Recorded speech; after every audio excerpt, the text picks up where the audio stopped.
Wine and Crime contains graphic and explicit content which may not be suitable for some viewers. Viewer discretion is advised. You are now listening to Wine and Crime, the podcast where three friends chug wine, chat true crime, and unleash their worst Minnesotan accents. Yes! Oh, that was good. Oh, Yes. welcome everybody. That isn't Kenyon talking. Who is it? Sorry, guys. I know that was very. I was throwing you guys off. I know I was really deep in character. This is not Kenyon. This is Alvin from the Affirmative Murder Podcast. So happy to be here. Woo! Yes, Alvin. And this is our first guest post-Kenyon. Well, Yes. yeah. Well, she's alive. fine. Yeah.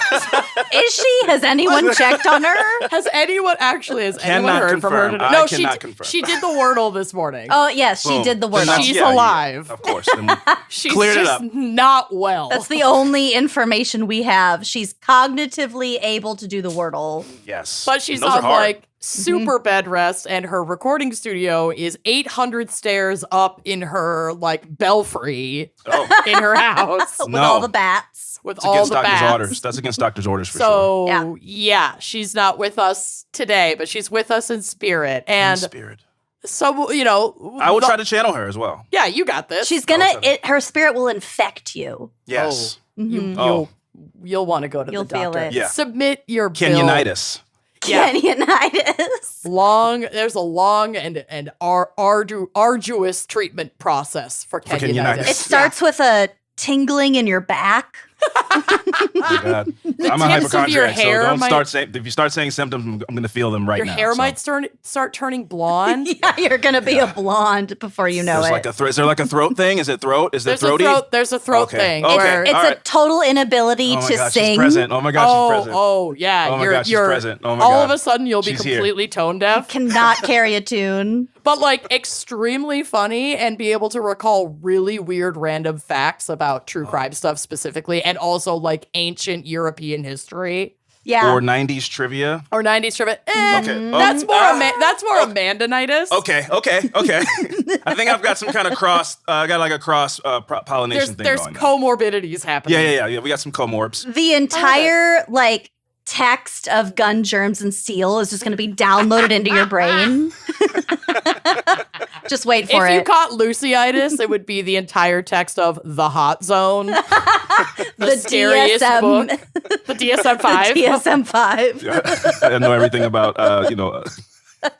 mental disorders all of a sudden. Yeah, Yep. it'll be great. So thank you so much for being here. And Happy to be here. we can introduce ourselves as well, I guess. That's part of what we do. Go ahead, Lucy. If you insist. Oh yeah, I'm Lucy. I'm Amanda, and you are in the right place. This is the Wine and Cry podcast. Yes.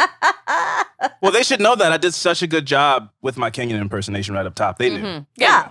They You knew where crushed they were. it. You crushed it. Thanks, guys. People were I'm humble. Let's not do that. Okay? People were shocked when you were like, "I'm Alvin," and they're like, Yeah. I "Wait, know. what?" I can Guys, hear. I don't want to linger on it. I took a lot of, ventriloquism classes, and I don't want to really let's not make it about me. Let's kind of just move Honestly- forward. I know it was an awesome impersonation, and I don't want to really let's not do that. Let's not trigger all of the attendees of our St. Paul live show by talking about ventriloquism because Did you bring some kind of weird doll to the show? Yes, I did. of I did course a she ventriloquist did. act, and also Kenyon couldn't be there for the show, so Lucy and I did it solo, and we both independently, without consulting each other, were like, well, Kenyon's not here. We got to cover something really dark. And so both of our cases were fucking We're really bad. horrific, like the darkest shit we've ever And you covered. and you had a puppet up on stage as And well? I had a puppet on stage. We and had my to bring the case- levity.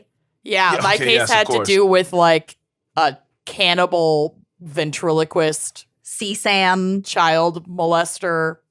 Oh, God. You guys, it was really mistakes were made. It was bad. I think maybe people left. Yeah. People definitely left. When we took the selfie at the end, I was like, wow, there were way more people in here before Amanda's case. I drove them out.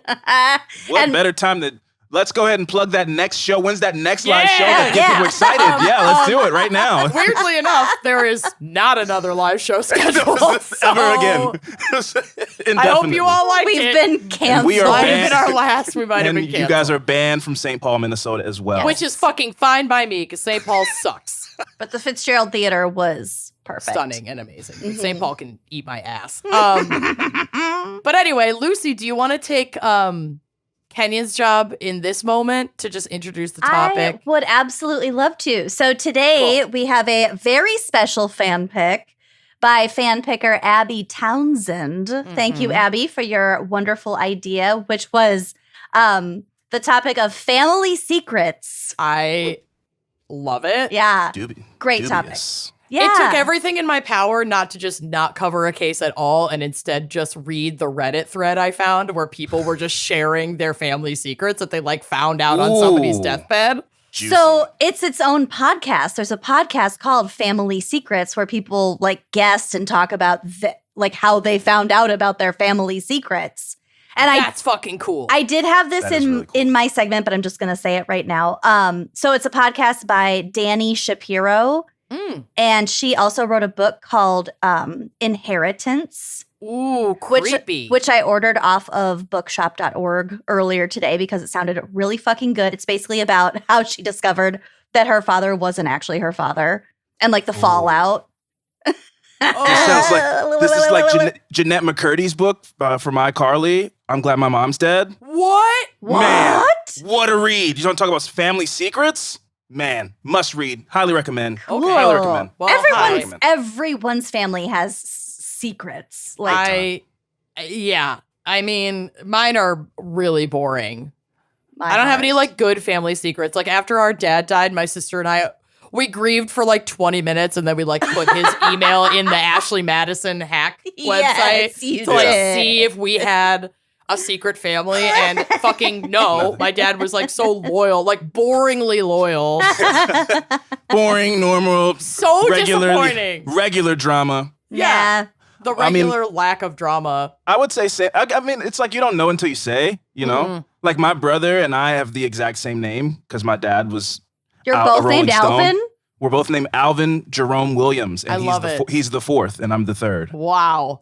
And it Really? just, yeah, see it right now. It's like I just have it's become normal to me, but it is weird. I know that it's weird, but it's. I love it. Hey, man, it's life. You know, just living. You know, just living life. Do you both go by family Alvin? barbecue? My grandmother refuses to call him Alvin, so she calls him Cold Cut because he looked like a cold cut sandwich when he was born or when he was a baby. So she refuses to call him that, so she calls him Cold Cut. And Cold Cut. and I'm AJ. My God. So I like to think my dad maybe just forgot that my name was Alvin. And It's cool. He was like, that's AJ. So I'll just name this one Alvin, and that's all good. And your mom was just like, yeah, whatever. My mom was furious. That had nothing to do with my mom. I'm my mom's only child. She's like, you gave my son's name to somebody. How dare you? Yep. So yeah, I guess that is dramatic. Okay, well we can move on. Perfect. Move on. You're getting us beautifully warmed up. Yeah. We'll get into some deeper shit. I am confident. Yep. But before we do have a wine crime pairing today, which, full disclosure, I don't have. And I'll explain why I don't have it. Okay. But it isn't for lack of trying. But this was recommended by our fan picker, Abby Townsend. And I fucking love this recommendation. She literally said the Meiomi Pinot Noir because it, quote, sounds like mommy. Meiomi.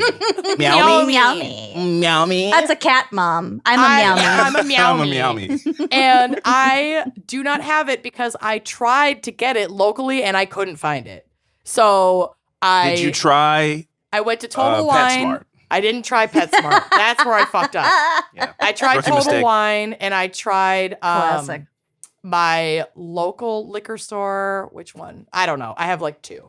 I tried two different stores and I was like, that's plenty. I need to get off my scooter and go home. Yeah. And so I am actually currently settling into 10 milligrams of the newly legalized Delta 9 THC here in Minnesota. Nice. That sounds insidious. You are about to. That sounds like you're about to have a night. Yeah, I have some fan. right here, actually. Yeah, I gave you some. Mm-hmm. I gave you some. Some of this. Delta 9? Ooh, Delta 9. Oh, Yep. it's in a black bag too? This is Delta 8, but Those I are mean, eights. You had to take it down a notch? these are 8s. I have some 9s here somewhere. It's all good. It's fine. Numbers. I don't want to overstep, but I I do have something here. I would love to pop it. Will you? I don't know if I ever get the chance again. If you feel comfortable, you do it. Absolutely should. Before you do, I'm just going to shout out this Meiomi wine company, which I went to their website, meiomi.com, and you can order stuff online and you can become a subscriber, I guess, and get like it's sort of like member pricing. So this bottle, I believe, retails at full price for like $22. It's gorgeous. It is a California Pinot Noir. It's nice and like complex. It has like all this beautiful depth. It's nice and medium to kind of lighter bodied, like Pinot Noirs typically are. They aged this one for 6 months in French oak. It is like full of juicy strawberry on the front end, that like dark berry, and then it kind of finishes with sort of a toasted mocha. So it doesn't. It's really nice if you had some. I know. It sounds fucking awesome. I want it so bad. Sounds now. straight up your alley. Like Meiomi, it sorry. sounds like if you put strawberries on s'mores. Oh, Which is intriguing. That's the move. And my friend Katie Howard, shout out to Katie Howard, that's like her special s'more recipe, and it is so fucking good. But yeah, so it sounds like a beautiful wine. It's 100% Pinot Noir from California, and it sits like right in the middle of dry and sweet. So it's really just like a super food friendly wine. It's not going to like completely blast out your palate. It's going to be like nice and soft. I am obsessed, and now that I know I can order it online, I will order it and stop trying to get it. Wasting scooter gas. Yeah, you're wasting your special scooter gas. My You're burning up scooter that gas. scooter gas. Scooter oil. Looks like Alvin has something ready to pop. What are you rocking I here? do. Okay. This is called Sweet Heat. It's a mead from the Capitol Hive Meadery in Virginia. Whoa. It is pineapple mango with habanero. Shut the fuck up. That You're gonna get sounds so good. spicy butt snakes later. Oh, it's gonna. I'm gonna butt get spicy butt snakes like a mofo. Okay. Now, okay. Also, shout out to the Capitol Hive Meadery. They make great mead. The guy there that makes the mead is an evil genius. He just is like, I had some cotton candy grapes yesterday. I'm gonna make cotton candy grape mead. Fucking yum. Cheesecake, all kind of things. And like I said, this is a pineapple mango with habanero. So, okay. Oh my God, I'm so excited. Okay. Oh, fucking nice pop. bro. Oh my God, it was a nice pop. That was a gorgeous. Oh, I'm so great excited pop. now. Hell I'm yeah. gonna have our editor John save that pop clip for future Seriously. episodes where I don't have a pop and he needs to just put one in. Sound clip. God bless. Can I just say, Yeah.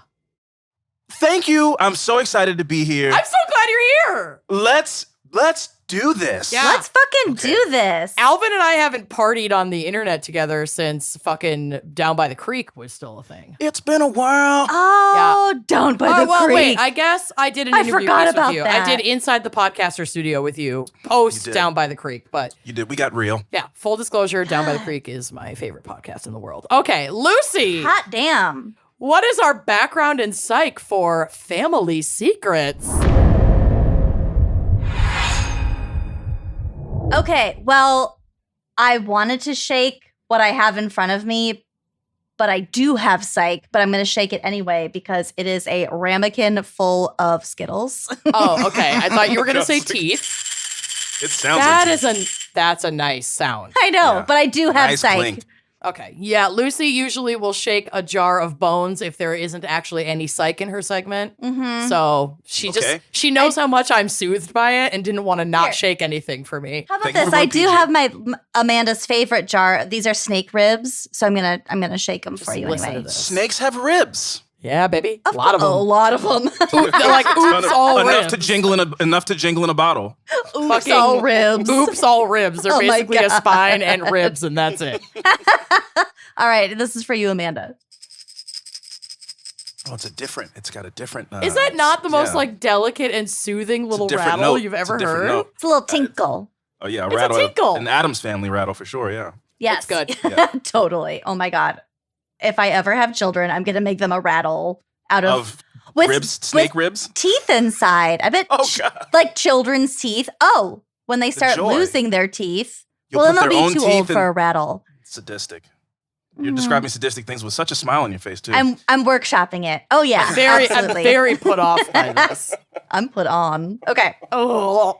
Okay, so family secrets. First, I found a research paper by Anita L. Vangelisti from the University of Texas at Austin about family secrets. Obviously, I wasn't going to pay money to download the whole paper. So I read the abstract. Well, this Read the is Cliff Notes. This is the abstract. I knew it. You always get the abstract for free.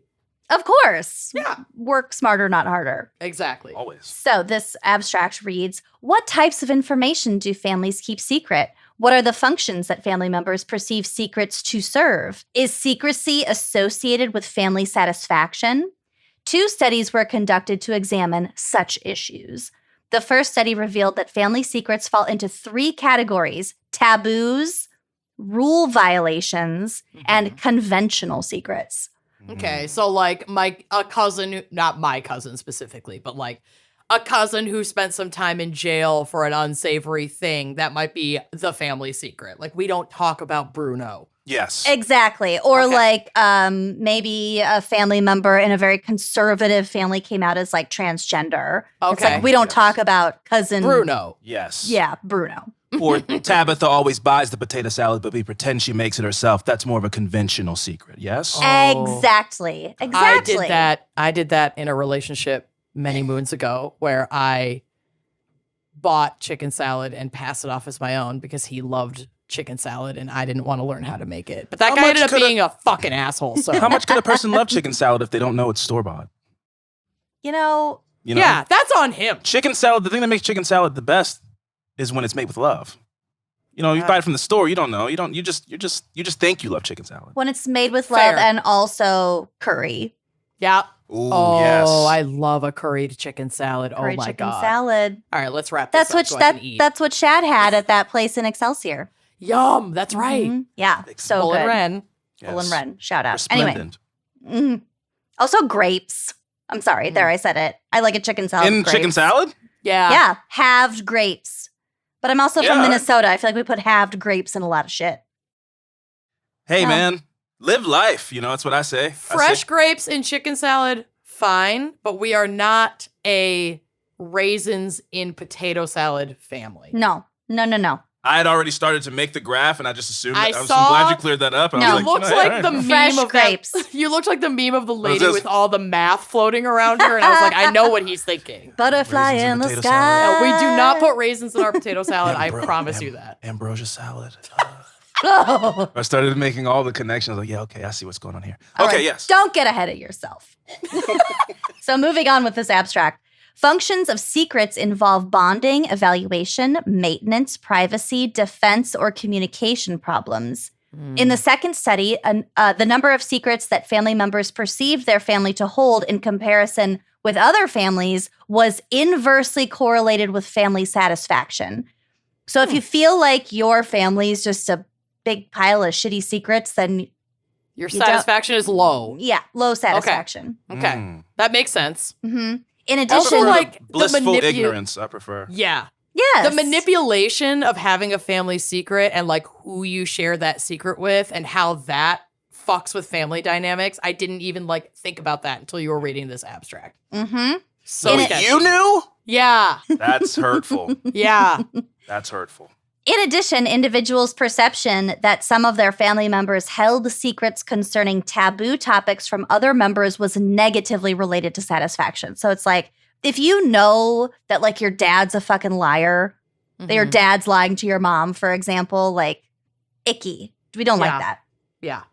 Not good. Overall, results suggest that the association between secrecy and family satisfaction is influenced by the form, topic, and function of the secret itself. Makes sense. So that's just a little intro, little academic intro to what we're talking about. So I'm into it. clearly, I was not sure what to cover for today's topic. So I found something that is interesting to me anyway, Great. and also somewhat related. And no, it's not teratomas. I wish I could cover that Fine. again. Grape. I blew my teratoma load. Grape.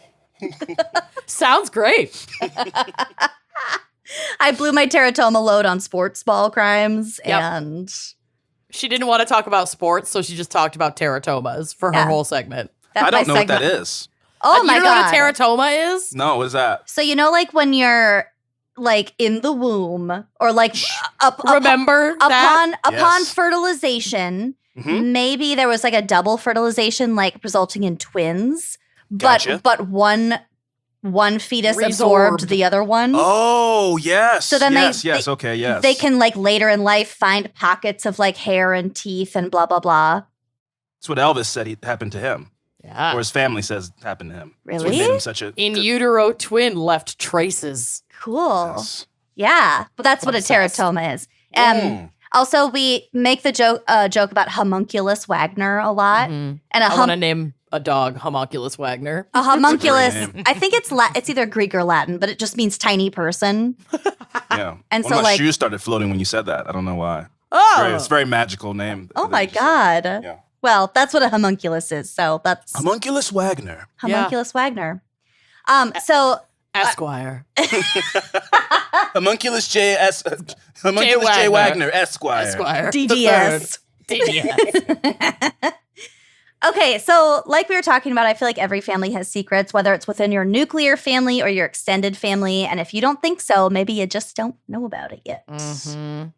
These are the privileges that come with adulthood. Like adults start talking shit with you. Yeah. Now that you can get drunk with your parents, aunts, and uncles, you got to get all the tea. Absolutely. You think you want the tea, and then you get the tea, and you're like, I regret don't- the I didn't- tea. I don't want this tea anymore. I want to send this tea back. But you And then can't put you can't put the tea back in the bag. Yeah. Then you have an can't. inverse satisfaction with your family dynamics. Mm, Mhm. Okay. So maybe there was something to do with physical or sexual abuse, infidelity, substance abuse, addiction, maybe an unwanted pregnancy. So like there's like an aunt out there that you don't know about. Mhm. Or Lies. your sister's your mom. Yeah. I see that a lot in Or- TV, and it happens in real life as well. Yes, Yes. it does. Or like if you're your own grandpa. Oh, a la Back to the Future. Yes, Marty McFly. Oh, or Yes. just the song. I'm gonna I'm barf. my own Oh, grandpa. grandpa. What song it's is that? It's a really old Disney song from an era we probably should never discuss, I but don't think it's Disney. it The is Country- because it Country was Bear on song? it was on like an old Disney CD that I used to have. That's why I know it. God. I I'll just find I it. have like a children's song. I'm I'll my send own you the grandpa. link.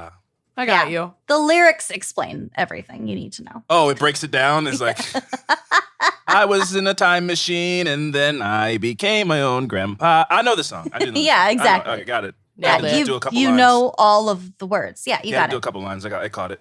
So maybe there's like lies and murder, etc. It's like shit happens. Shit happens. Shit happens to people in general, and everyone is part of a family. Shit happens. Of lies. It happens. What? Yeah. Shit? Shit? It's Sometimes. what it's. Sometimes. It's what it's. So secrets often revolve around shame, and shame is linked to trauma, or as Jamie Lee Curtis would say, trauma. Oh, trauma. Trauma. Trauma. According to the Washington Post, it's estimated that more than 2/3 of children experience at least one traumatic event before the age of 16. Ugh. Abuse, violence, national disasters, aka the Trump presidency, severe illness, and neglect are examples of trauma that researchers think could play a role in how future generations respond to their surroundings. Fucking COVID. Yeah, just it. I mean, I'm telling you right now. I've We said haven't it. even seen the effects of that yet. I know. I've said it once. I'll say it 1,000 times. We're going to see an uptick in serial killers in the next 50 years from this Probably. this COVID generation. kids aren't socialized. I mean, Yep. and Something's off. And just because a big population experiences it does not negate the to what degree the negative effects could be felt. You know what I mean? For sure. It's- Individual experiences too, you know? Yeah, you know, it's like Yeah. we all experienced it. We all can say, oh, we all had to stay in the house, but I don't know what was happening in your house while you had to Well, stay right. in the house. And there are like so many families where there's already like trauma or violence in the household, and then everybody has to stay home for a long period of time. no money, so I know then that money, financial things. Yeah. Oh, yeah. It was, Like, it was I know that we saw reports of like cases of intimate partner violence and abuse within the home did increase in those like real lockdown time. So the trauma first few months. Yeah. The trauma is not even just from like the collective experience of COVID. It's from all the fucking effects that trickle down, for lack of a better term, because of it. It's messy. Yep. But also, like, just because COVID affected the entire planet, that doesn't dilute the intensity that we felt on a personal level, if that makes sense. Absolutely. Same ocean, different boats. Yep. Yes, indubitably. So this all just got me wondering, like, I've heard about generational trauma and how it affects, like, physiologically. So I wanted to kind of explore that sort of from a scientific standpoint. So it's not specifically about family secrets, but I feel like it's related. So that's what I will be telling you about today. Here for it. So this is from the BBC. In 1864, nearing the end of the U.S. Civil War, conditions in the Confederate prisoner of war camps were at their worst. So, like, the camps where Confederate soldiers were keeping Union soldiers, or where Union soldiers were keeping Confederate soldiers? Because I feel a lot worse for one half of that population. I'm pretty sure it's the worst part. I'm pretty sure they are Confederate camps for Union soldiers. Okay. But that wasn't made super clear. It almost doesn't matter. It's a POW camp. Right. There was such overcrowding in some camps that the prisoners, Union Army soldiers from the North. Oh, yeah. Oh, there you go. Okay. I read this, I swear. You got it. I skimmed it. Skim. So each prisoner had about the square footage of a grave. So they were packed in like sardines. 6x6. Not even 3x6, maybe. Yeah. Prisoner death rate soared. I read later, I don't think I kept this in my notes, but basically they were fed with like really small rations of corn. That's basically it. So they lost disease alone. A lot of them died from like diarrhea and dysentery and also just like having almost nothing to eat. Well, all that corn, you know. Yeah, that'll go right through you. Yeah. I mean, I love corn, but there's only so much nutritional value. You need a little bit of a well-rounded diet to like There's like thrive. No nutritional value to corn. Yeah, no. It a lot of water. Great. It just tastes great. Yeah, it's really good. Also, if they didn't have butter and like salt and pepper to put on it. They weren't getting elote corn. They were just getting basic corn. Yeah. No, this wasn't like Mexican street corn. Yeah. No. I would give that place a bad Yelp review for sure. Yeah, this is like cattle feed corn, like pig food. So yeah, prisoner death rate soared. For those who survived, the harrowing experiences marked many of them for life. They returned to society with impaired health, worse job prospects, and shorter life expectancy. But the impact of these hardships did not stop with those who experienced it. It also had an effect on the prisoners' children and grandchildren, which appeared to be passed down the male line of families. Interesting. And before you ask about why not the females, we will get to it.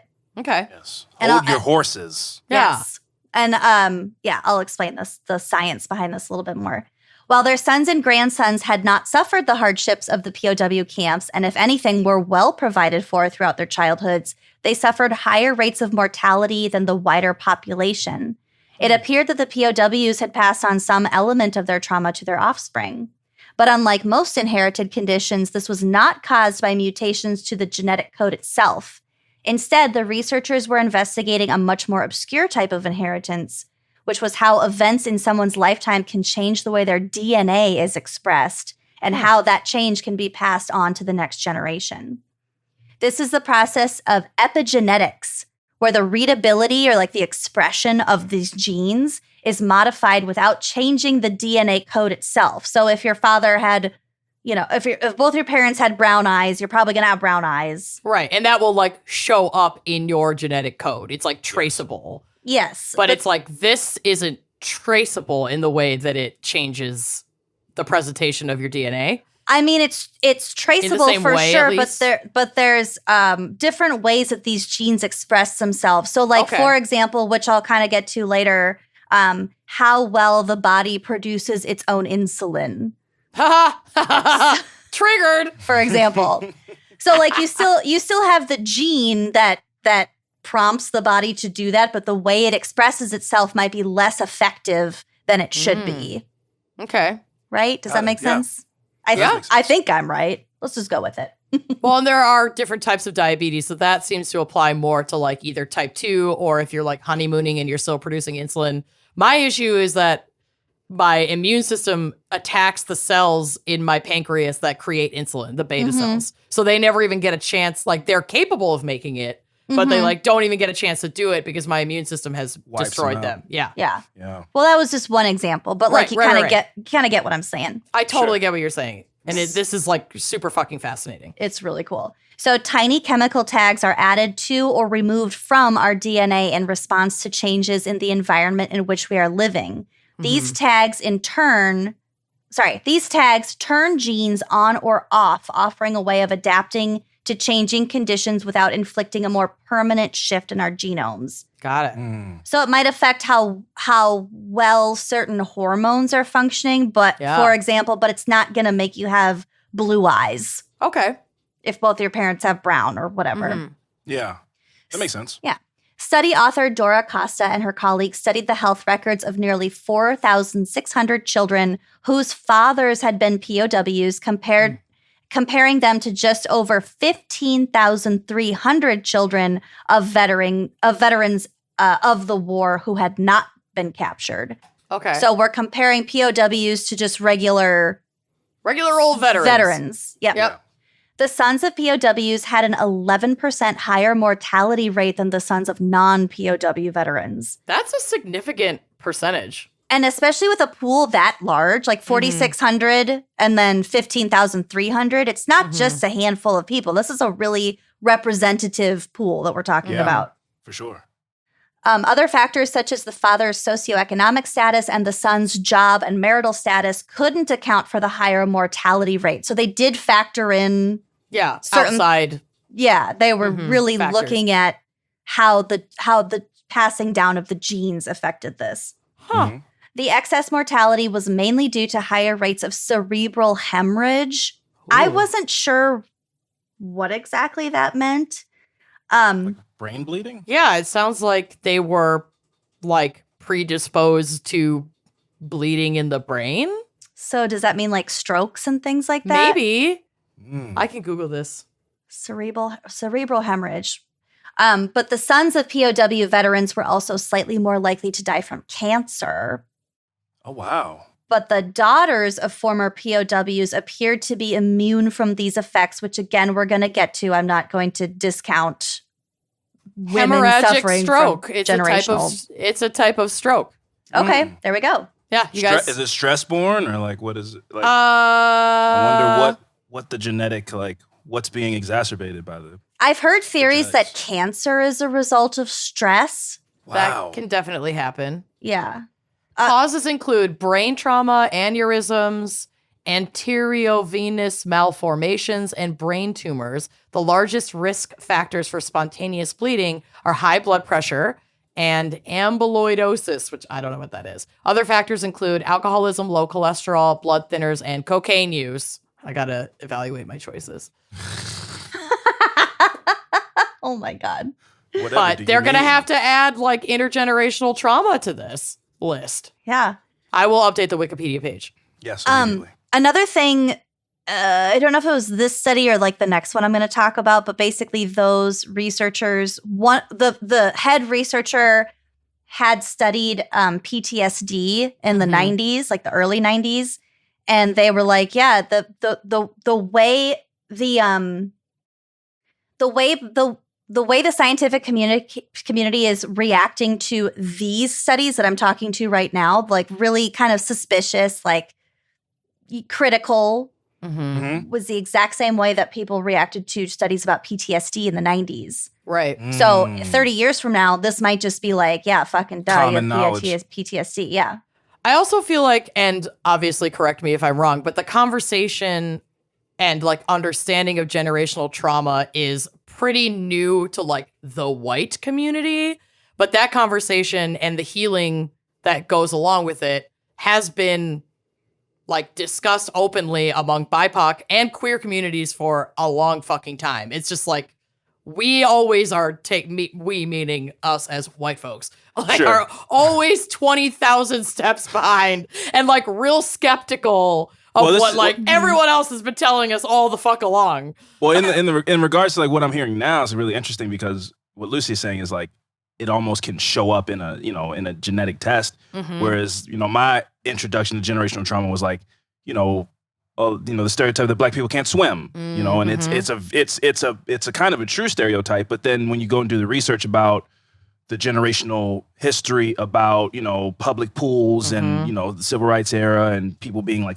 black people being scared away from pools. And then it's like, you go home and you don't have a pool in your backyard. So you just never learn to swim. And then you have kids and the next generation. And it's just like swimming is just not something that we do. Yeah. And then it also comes with fear because you're like, well, we don't ever see water or pools or we're all in cities. So we don't never see the ocean. And so it's like this like, scary thing because it's not something that we've been acclimated to, and we don't even really know why we haven't been acclimated to it. But like the idea, I don't know if that would show up in a DNA test the way that you're saying. Like there's aspects of it in the things that you're talking about. Right? Yeah. Like that's how I was introduced to the discussion. I think to Amanda's point, I think that's looking at this whole concept through a very Americanized lens.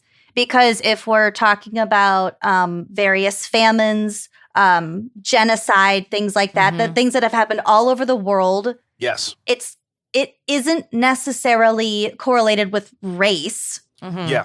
Just history. Yeah, it's just, it kind of happens all around. But to your point, yes, white people just across the border. No, we're just slow on the uptake. Yes. And we can absolutely experience generational trauma and do. Even more so, we experience generational violence. And like that's also a very important cycle to end so that we're not continuing to perpetuate generational violence. Yes. It's just all really fascinating when you get to a point where it's like, oh, we can see a lot of this shit literally through a scientific lens in our DNA. Stop fucking trying to say this shit isn't real. It's fucking real. So actually, my next segment sort of explains a little bit about what we're saying now.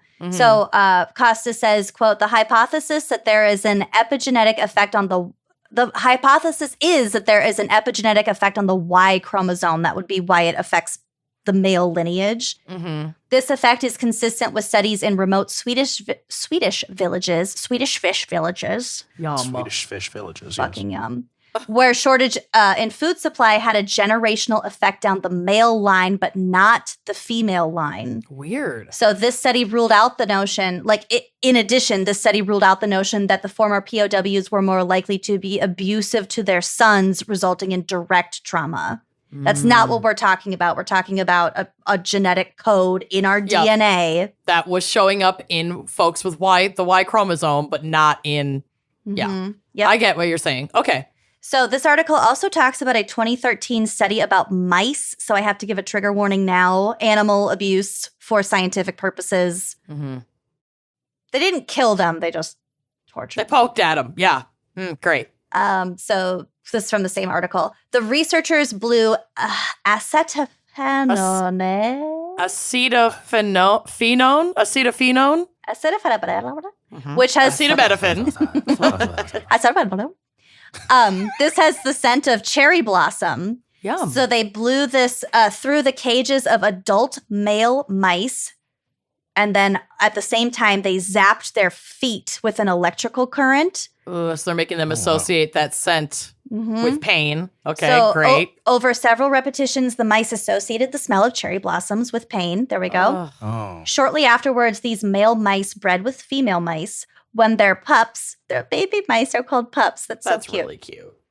When their pups smelled the scent of cherry blossom, they became more jumpy and nervous than the pups whose fathers hadn't been conditioned to fear that scent. And that's all the pups, whether they were born male or female. They were all jumpy as a result of the father's now generational trauma. From what I learned, yes. Wow. I wish somebody would have did that to me with a Cinnabon. Am I right, people out there? Am I right?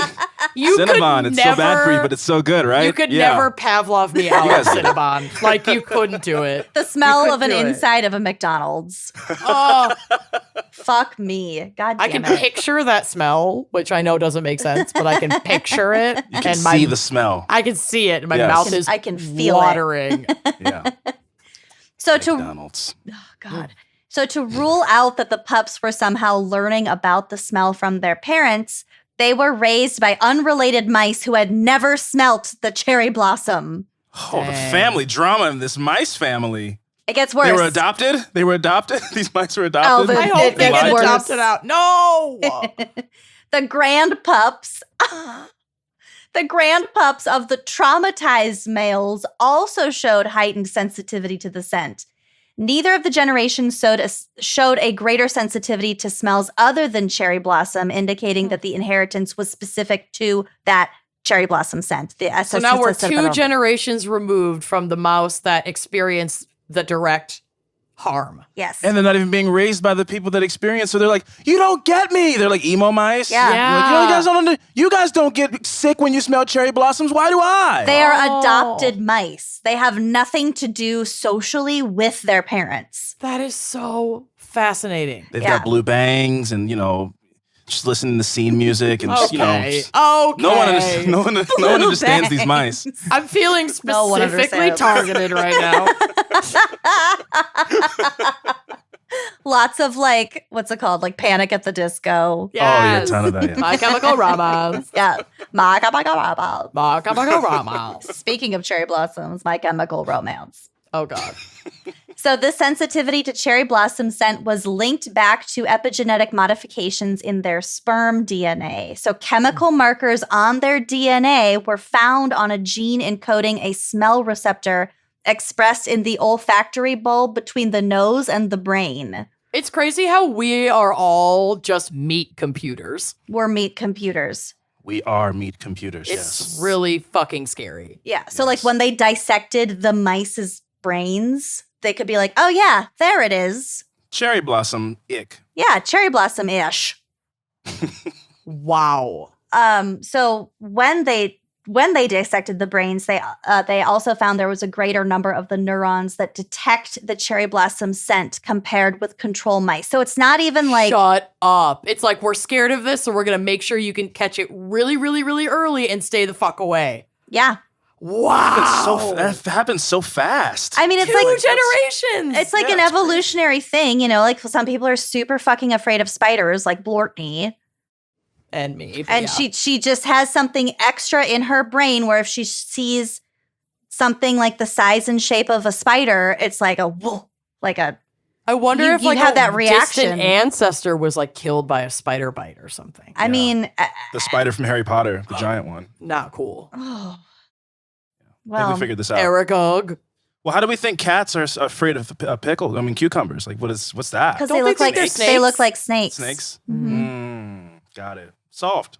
We're making connections. We should start like a science show. We should start a podcast.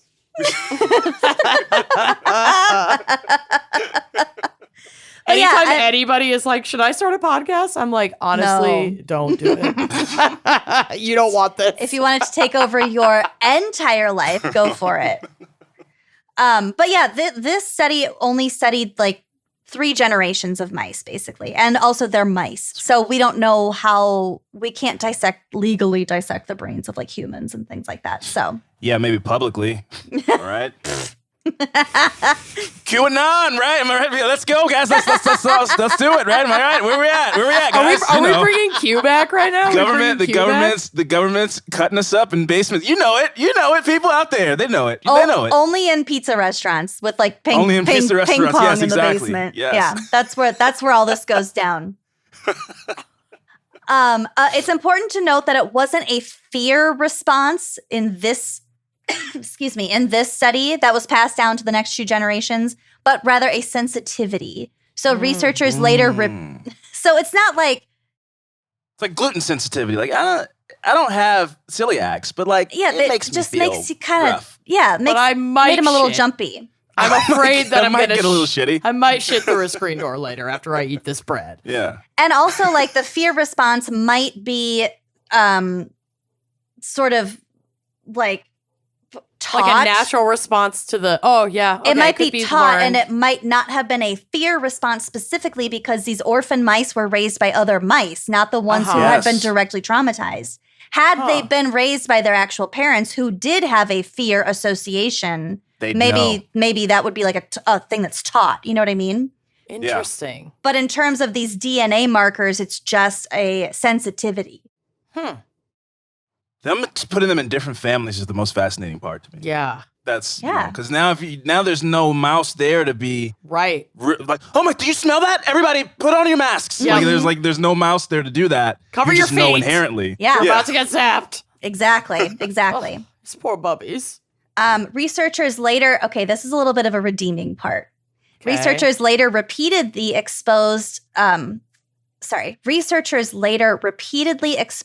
fearful mice, so these are the original mice, the ones who got shocked, to the cherry blossom smell without the foot shock, and eventually they formed new associations with the smell. Yeah, after a very traumatizing little while when they didn't, and they were just flooded with cherry blossom smell. Yeah. Well, they were freaking the fuck out. They were trying to get shocked. They were trying to figure out how easily or whether it was possible for them to unlearn these associations. Right. No, I get it. It's just sad. Well, cherry blossoms do smell pretty damn good. They so really I mean, do. you take away the shocks, and I'm sure they had a great time. It's like those videos where people that are colorblind get those colorblind glasses for the first time. I love those videos. It's my favorite video. I cry Imagine a mouse every version time. of that, of a mouse smelling cherry blossoms for the first time and then not getting shocked. Yeah. Magic. I'll cry right now. Magic. Now I'll cry. I always cry in the videos where like a baby will get a hearing cochlear implant? Yeah, like an assisted hearing device. Don't even do it and right then now. hear I have their enough meat in me. I'll voice start. for the first time, and they're Hear the mom's voice, and they're like,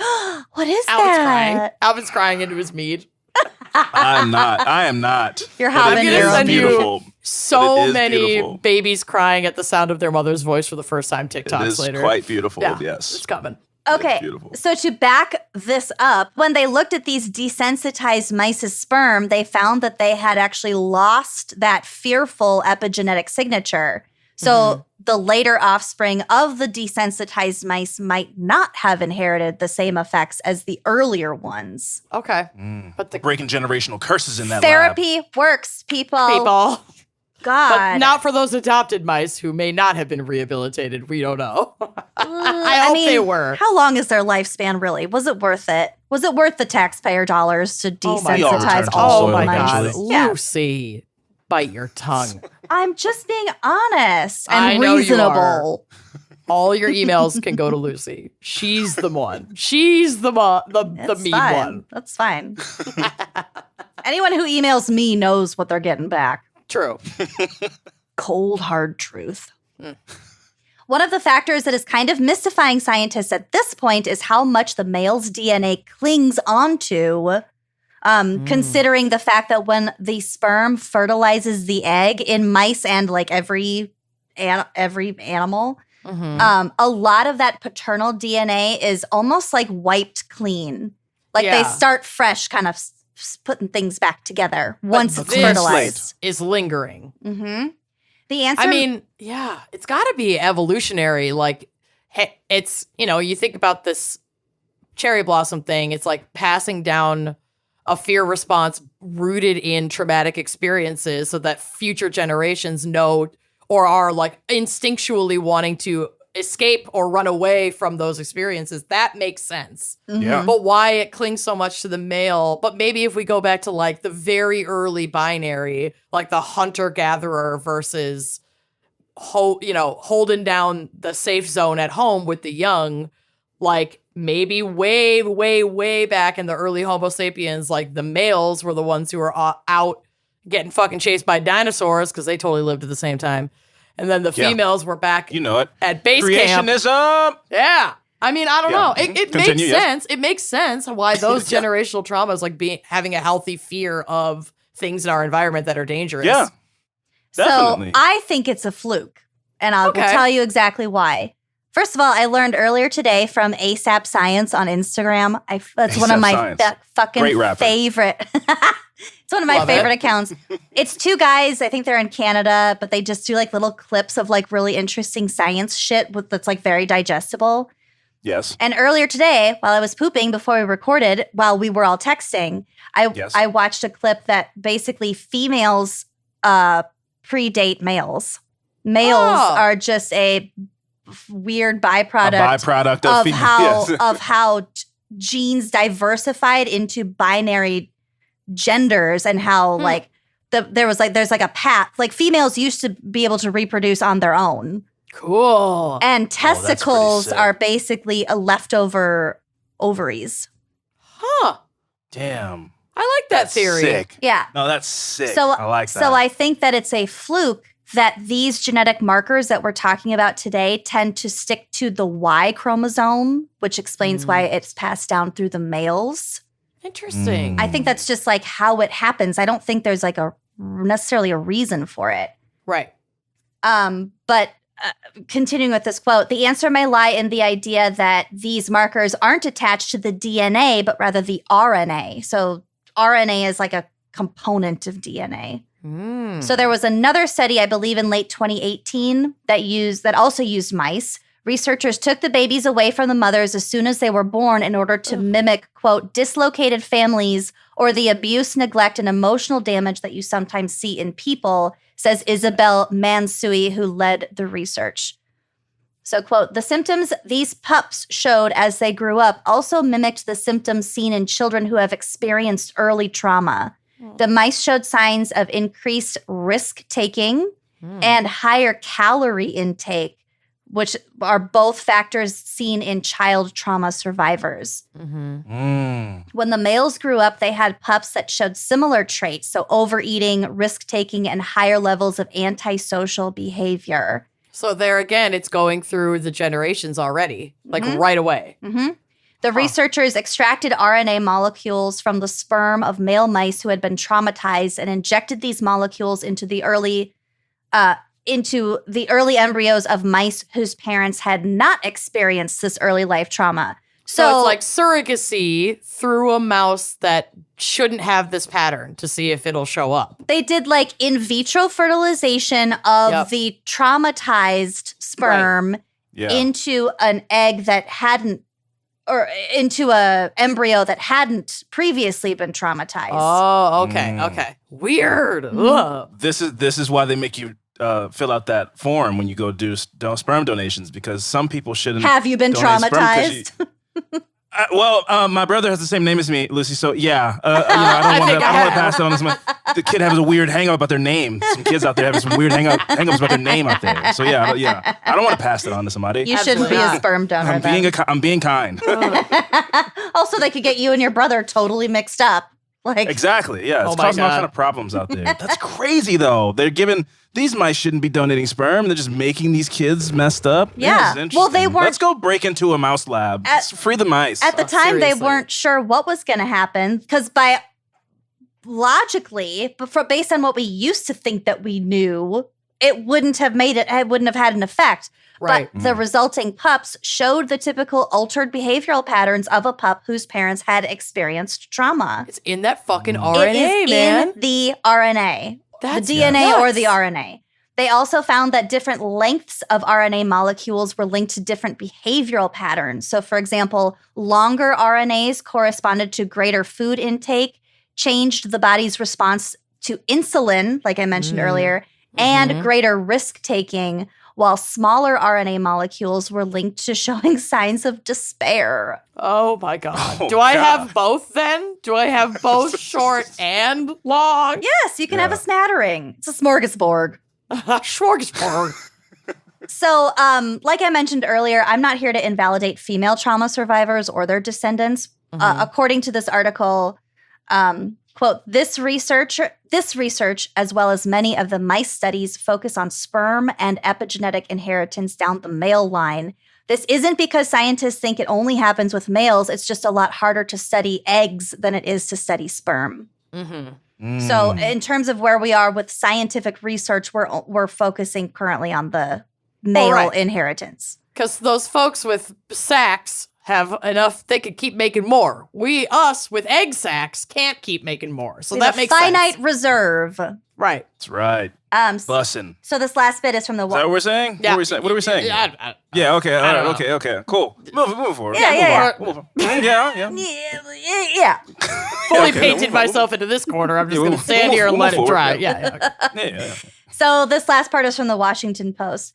The seminal. Seminal. I just thought the seminal study on the matter of epigenetics centers on the Dutch hunger winter of 1944 through 1945 during World War II, when Nazis occupying the Netherlands restricted food transport as punishment for the Dutch government's support of the Allies. A harsh winter and bad crops left the population with rations of less than 900 calories per day for months. My God. So many people must have fucking died. 22,000 people died. Oh, Jesus. Decades later, and the Netherlands is not that big. That's a lot of that's a big chunk of the population. Yep. Decades later, scientists began researching the offspring of women who were pregnant during this time. Oh, I can't even imagine. What they found in part was that their children, their offspring, were heavier than average, had higher levels of triglycerides and LDL cholesterol, and were more prone to obesity and diabetes. So, because they just hold on to whatever they get. Yes. So even though there was no longer a risk of starvation for these offspring, it appeared that the memory was trying to protect their bodies from a land with no food. Oh my God. Turtle-like metabolism. Fucking Unbelievable. So fucking cool. So to round us out, what can you do if you are a parent or a caregiver who believes that past trauma might be affecting a child in your life? Beyond establishing a safe and secure environment, soft physical touch such as hugs, back rubs, and snuggling can go a long way in sending signals to the body that they are safe.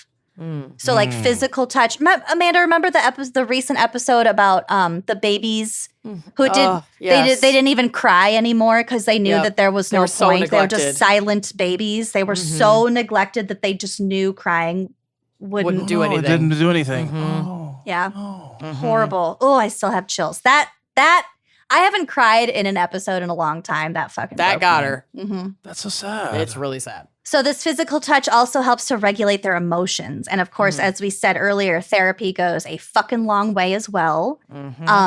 If you get your child into therapy, which of course we are heavily promoting here, it's important to be forthcoming with the therapist about the child's history, whether or not you recognize certain events as traumatic. Because like we were saying, everyone's gone through COVID. That does not make it any less traumatizing for anyone.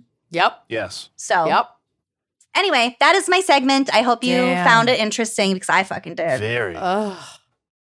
Yeah. Very much so. Well Wow. done. My Thanks. God. Thanks. Well, Thanks. Okay, so this is a story that I'm covering for Kenyon. So this is I'm taking over for her story, and I'm really excited to deliver this to you guys. Great. And I've had some mead, Yep. but I will slur as little as possible. Let it out. Let it out. So, Jennifer Pan was born on June 17th, 1986 in Ontario. Ooh, Ontario. Ontario. That's how the Canada. Germans say it. Ontario, Canada. Ontario, Canada. Yes. Her parents, Wei Han Pan and Big Ha Pan, had both settled in Canada after fleeing Vietnam as political refugees in the late 70s. That's They married rough. in Toronto. Yes, very much so. And also, side note, I don't understand how when people come from refugee countries like that and they go, why didn't you just die there? Why did you come here? Come on, there's a war happening. Right. They had to survive. Yeah. What is even the discussion here? Survival issue. Yeah. Meanwhile, it's Ted insane. Cruz fled to Mexico from cold Immediately. weather in Texas. Yes. So, Margaritaville, and I know there was more than just cold weather. genocide. You gotta get out when you gotta get out. you know? Yeah. So Han and Bick both worked at an auto part manufacturer called Magna International. Okay. This is Magna country. Han worked as Make America Generate Necco Wafers Again. Yes. That's my belief. Okay, but actually. Yeah. Smarties blow, and Necco wafers were better and bigger. You got more bang for your buck. This is the whole thing. I'm not gonna. Let's not go into it because That take I isn't even strongly hot. Disagree. It's just true. No. It's just- Mm-mm. Oh, wow. Lucy. I don't want to talk about it. We will move on. Then we will move on. Ooh, tension. They were extremely careful with their money, and by 2004, they were able to purchase a large house with a 2-car garage in Markham, a largely Asian suburb of Toronto. Now, 2-car garage, big flex. When I was a kid, I had a friend who had a 2-car garage and a fridge in the garage, Yeah. and that fridge had an ice machine. Holy shit. Shut up. The Yeah. garage fridge had an The ice garage machine? fridge had an ice. I didn't have an ice machine in my home, the fridge where we kept the vittles. Yeah, I don't have a. They had an I have an ice fridge. machine or a two-car garage They had either. a nice machine on the fridge that you keep the case of Dr. Peppers in for when family comes over. Right. That's the was insane. bougiest thing I've ever heard. I'd take my hat off and put it to my chest when I went over there. I was like, "Excuse me, can I please have Please, sir. a Capri Sun, please, sir?" I thought they were the richest people I've ever seen in my life. So they also drove nice cars. Han, a Mercedes-Benz, and Bick, a Lexus. Ooh. Nice. They were proud of all that they had achieved and expected their children to continue this upward social mobility. Mm-hmm. They had extremely high expectations for both Jennifer and Felix. So Felix Jennifer is the brother? Felix is the younger brother, yes. Okay. Jennifer began taking piano lessons at age 4, as well as figure skating lessons. Same. Yeah, well, you know. I didn't it's- take piano, but I did take figure skating. I took Well, piano those- and not figure skating. So together Whoa. we are a The- whole person. The yin and the yang. Correct. She dreamed of becoming an Olympic skater and eventually was training almost every day of the week. Wow. There were many nights in elementary school when Jennifer would come home from skating practice at 10 p.m. and stay up until midnight finishing her homework. So in elementary school, that's the age of like 6 to like 10. 9, 10 years old. Yeah. She was If burning the you're in candles like at a- both ends. Yeah, if you're in like a K through 5 elementary Yes. school. She was That taking is two strenuous extracurriculars that are like taxing on your body Right.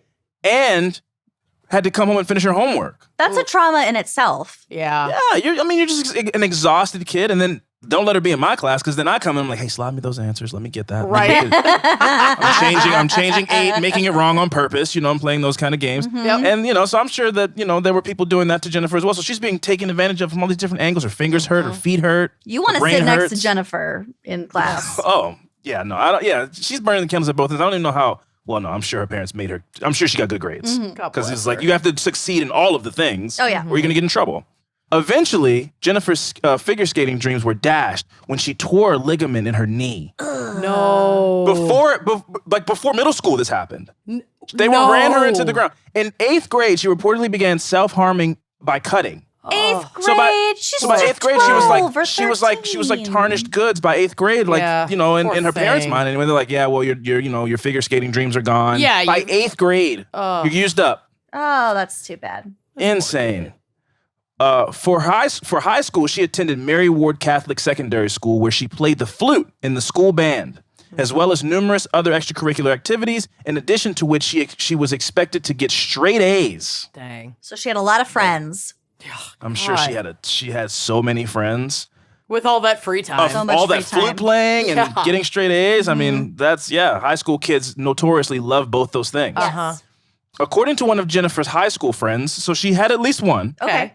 many people viewed Han as the classic tiger dad, while Bick was his reluctant accomplice. So Yeah. the wife was more so subdued and just went along with the dad, and the dad was very much, The on her driving ass. force behind this, yeah. Yes, very much so. Okay. Jennifer was never allowed to attend parties or date boys. Oh. Yes. Occasionally, her parents would allow her to attend a sleepover with her girlfriend, but they always dropped her off late and picked her up early. Okay. So, right, as soon as you get there, we drop you off at midnight, pick you up at 6 a.m. Oh. Yeah, everyone's So already this is jacked they up on literally let you sleep at somebody's house. Yeah, they're only there to sleep. That's it. already jacked up on Mountain Dew and Doritos. Yeah. They've already played light as a feather, stiff as a board. Yeah, you missed you all miss the fun. all the good stuff. You Yeah. come right over and hit the Z's. That's no sleepover. That's it's like a diet sleepover, and that's no fun. No, sugar-free sleepover, literally. Sugar, please. It's like a splendid sleepover, yes. So Jennifer struggled with her high school classes. She received B's and C's in most of them. Okay, same. Which is and I great, wasn't doing. which is like, I wasn't fine. doing That's any of fine. this shit that she was doing. This poor That's kid. fine. That's all passing. You're good That's to go. all. Yes, you're above board. I was just Yeah. fucking off with Yes. Amanda and Kenyon during Yep. this time. That's where my B's and C's came from. Yeah. The exception was music, where she excelled. Unwilling to reveal to her parents that she was not meeting their expectations, she began forging her report cards to make it look like she had earned straight A's, which is a talent in and of itself. Been there. Ocean's 11. Yep. Yes. At first, she told herself that this deception didn't matter very much, as colleges would not be concerned with her grades from 9th and 10th grade. Right. Which, yeah, sure, that's a good way Also to... told myself that. And then you go, or 11th. It's really 12th. You just keep pushing it. Yeah. And she just needed to keep her parents off her back and would raise the grades later. Mm-hmm. She was eventually accepted into Ryerson University, but she continued to struggle with some of her classes.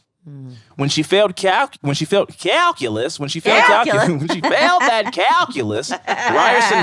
Ryerson rescinded their offer, and rather than reveal this failure to her parents, Jennifer concocted an elaborate plan to pretend she was attending Ryerson in the fall, when in fact she had not even graduated high school because of her calculus grade. Oh my God. Oh my gosh. I would do this without any of the pressure she was under. I would do this. This is a fantastic Jonah Hill movie, by the way. It's Jonah Hill and Justin Long. And Accepted, I think it's called. They just make up a college. Yes. Yeah, none of them get into the school they wanted to go to, so they just make up a school. They made up a community college.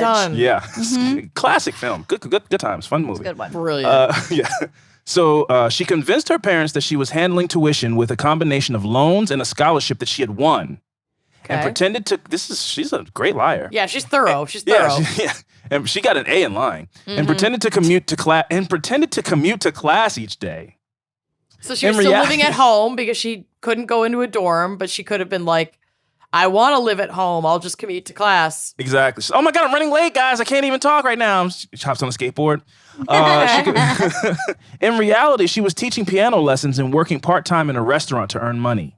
Good for her. Yeah, she's independent, but also a liar. So, she's handling it. She's doing her. She's doing her. Hey, it's a lot to juggle. She's doing her best. Yeah. She's doing her. Lying is exhosting. It is. Lying's the most fun a girl can have. Panic at the Disco song. She was also spending time in libraries researching the topics she claimed to be taking classes on. She really went the extra mile. Well, she knows her dad's going to ask. Yeah. She became an expert in calculus to spite her. Man, that's good. This is elaborate. She got all the college credits without any of the college credits. She's an astrophysicist. Just keeping up the lie. Yeah, with none of the credits. The GED. Yeah, so she became an expert in these classes just so she could, continue to deceive her parents. She also reconnected with a boy named Daniel Wong.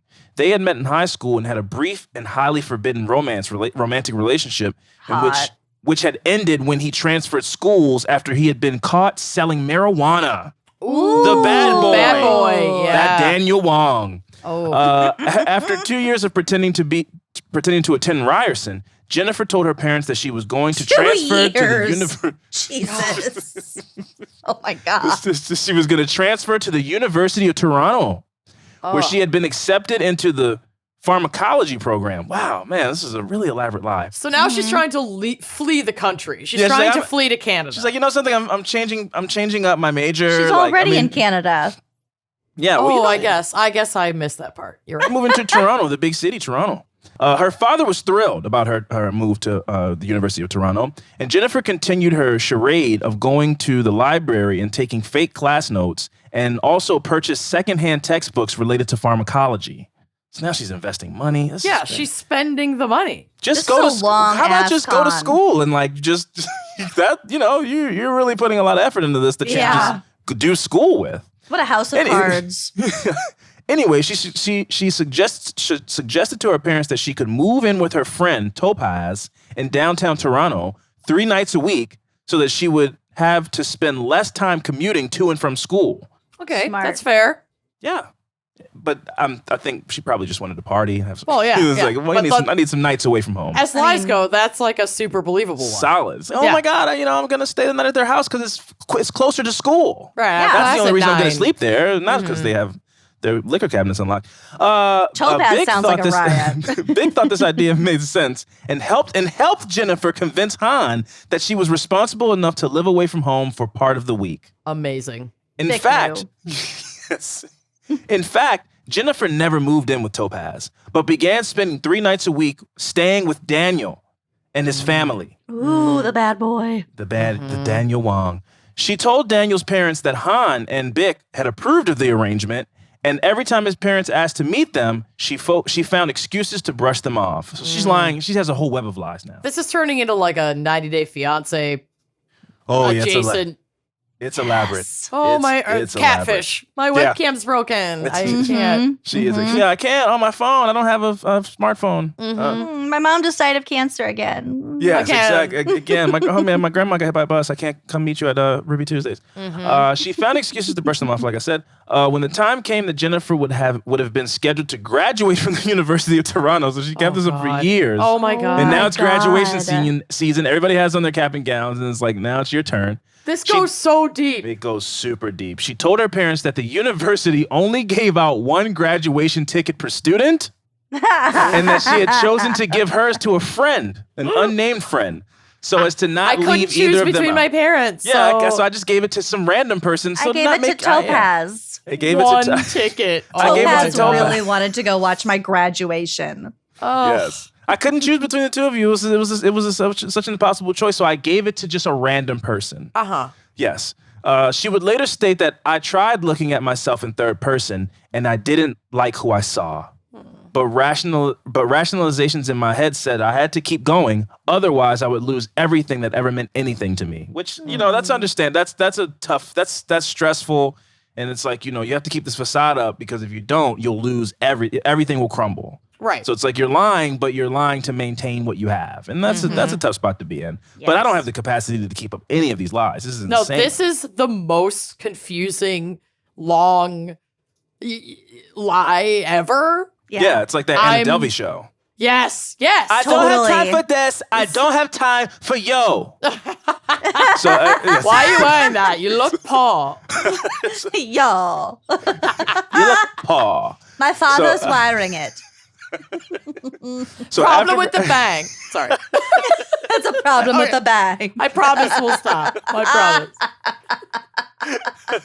So after graduation, Jennifer told her parents that she had started working as a volunteer in the blood testing lab at the hospital for sick children. Jesus, come on. Listen, I don't know anything about Canada, but that's like the most generic sentence I've ever heard.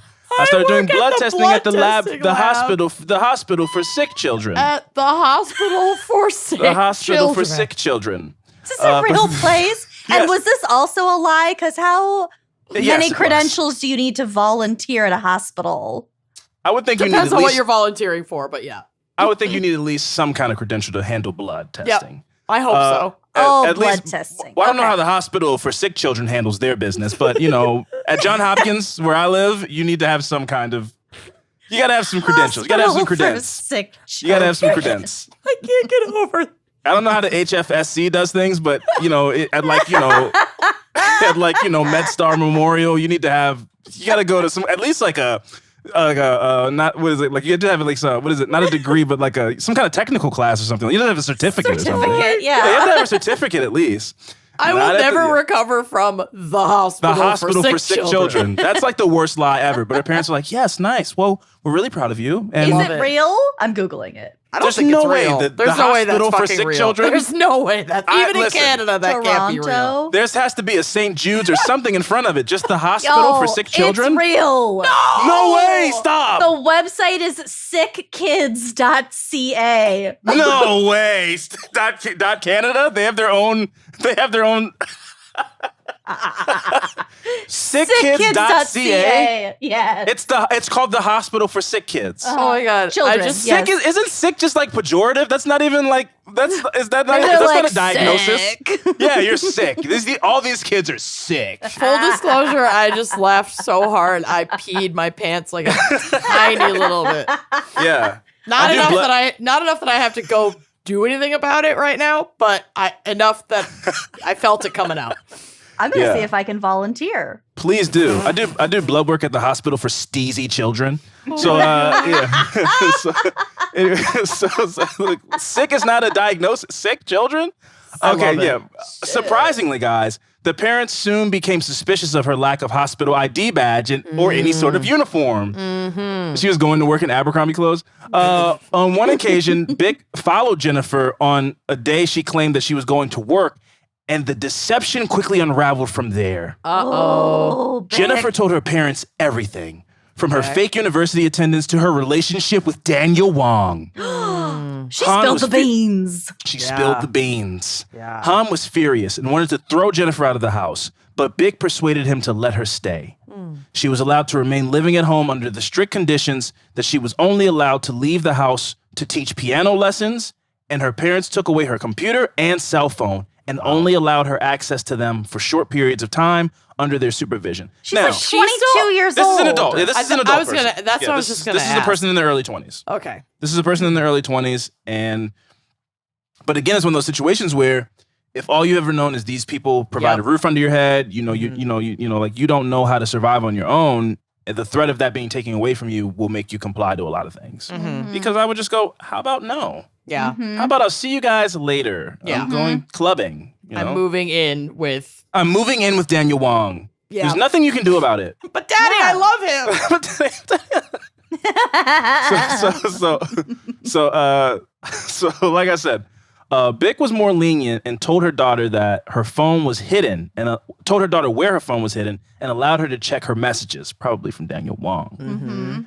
Jennifer maintained contact with Daniel during this period, although he was beginning to lose patience with her situation, which is, I'm in my early 20s. It's fair. Yeah. But I think he lived at home with his parents too. But his parents were chill. Fall in love with unavailable folks. Yes, but his parents were sick, like in the fun way. His parents were sick, so they weren't all up his ass. Yeah, and so he's like, "Listen, I live with my parents too, but your parents are unreasonable." Yeah, next level. Yeah. In February of 2009, Jennifer wrote on her Facebook page, "Living in my house is like living under house arrest. No one person knows everything about me, and no two people put together knows everything about me. I like being a mystery." Ooh. Which is that's all right. Yeah. I feel like I had that on my MySpace page for a while. That's a step up from realize, which was one of the things I would post at least twice a week on my own Facebook page. And people were like, what the hell are you talking about? You're sending a message. By the time Jennifer was 24, continuing to live at home and working on finishing her high school degree under her parents' watchful eyes, Daniel had decided to end things. Now she's going through a breakup. That young heartbreak. He told Jennifer he could no longer carry on their relationship in secret, and that he had met someone else. Ooh, a woman named Christine. No. Christine. Oh no. Yes. I'm begging of you, please don't take my man. God, I'm feeling it's like an Olivia Rodrigo album. Not long after learning of this relationship, Jennifer contacted Daniel to tell him that a man had come to the house and showed her what looked like a police badge. When she opened the door to him, several men had rushed in and gang raped her. Oh my God. This is her story? This is her story. This is what she told Daniel Wong. Got it. Okay. After this, she said she received a bullet in the mail, and she told Daniel that she believed both of these incidents had been orchestrated by his new girlfriend as warnings to her. Ooh. Okay. So, believe victims, but she has a track record, and that just took a weird turn. And, now I don't, if I'm Daniel, that's when I go, Christine? Christine did this? We have context to be skeptical in this case. Especially given her background of really complex lies. She's a habitual liar at this point. In the spring of 2010, Jennifer contacted a high school friend named Andrew Montemayor, whom she remembered used to boast about robbing people at knife point. Yikes. Something Montemayor denies. He's like, I didn't say that.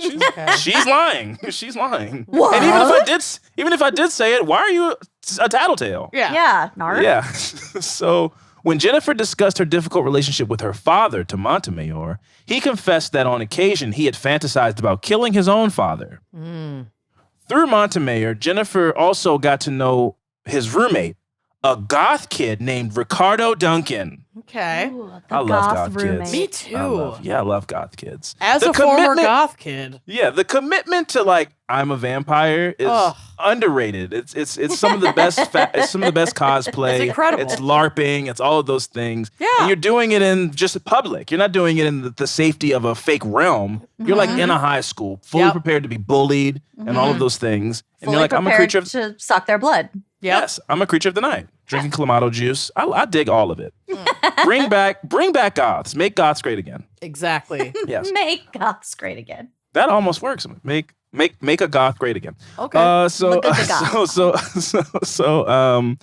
this goth kid was named Ricardo Duncan. Jennifer would hang out with Duncan in between her piano lessons, and eventually the two hatched a plan for him to murder her father in the parking lot of his work as he as he left for the day from his job. Lord. Great. Okay. Just a casual hangout. You drink a little Clamato juice, discuss plans of a hit. Yeah. A casual Tuesday afternoon. This escalated quickly. Yeah. Okay. Janko jeans. After They're Jennifer at the gave roller rink planning a murder. Yes. Slurpees. Yeah. Yep. Yes. Yeah. Jennifer gave Duncan $1,500 from her savings to carry out this plan. That's really low. Yep. That's a steal. Yeah. Although they had not settled on a date for the hit, eventually Duncan stopped answering Jennifer's phone calls because he scammed her. She came to believe that she had been scammed. Yep. Duncan has maintained that on one occasion, a hysterical Jennifer called and asked him to kill her parents, and he said no. And the only money that she ever had given him was $200, in which he returned. Now, I don't believe Duncan. I fully believe that he scammed her. Yeah. And I would. Yeah. Because he's like, she gave me $200, but I gave it back to her. Right. Well, Yeah. No, let's you get that didn't. story, Duncan. Because you're lying. Yeah. You definitely took her $1,500 and then ghosted her. Right. As I would as well. Right. How do we know about Yeah. this $1,500? Was this like Forensic Well, accounting. this is Yeah. all Jennifer. This is Jennifer's telling of her encounter with Ricardo Duncan. so Okay, Jennifer? Ricardo she, Duncan is saying no. she confessed to trying to hire him to kill her Yes, parents. and Okay. Ricardo's like, she's lying. Yeah. She's a liar. Got it. Yes. So like he said, no, I didn't take $1,500. She gave me $200, but I returned that. Yeah. I'm a good guy. I'm a good goth. I have morals. Exactly.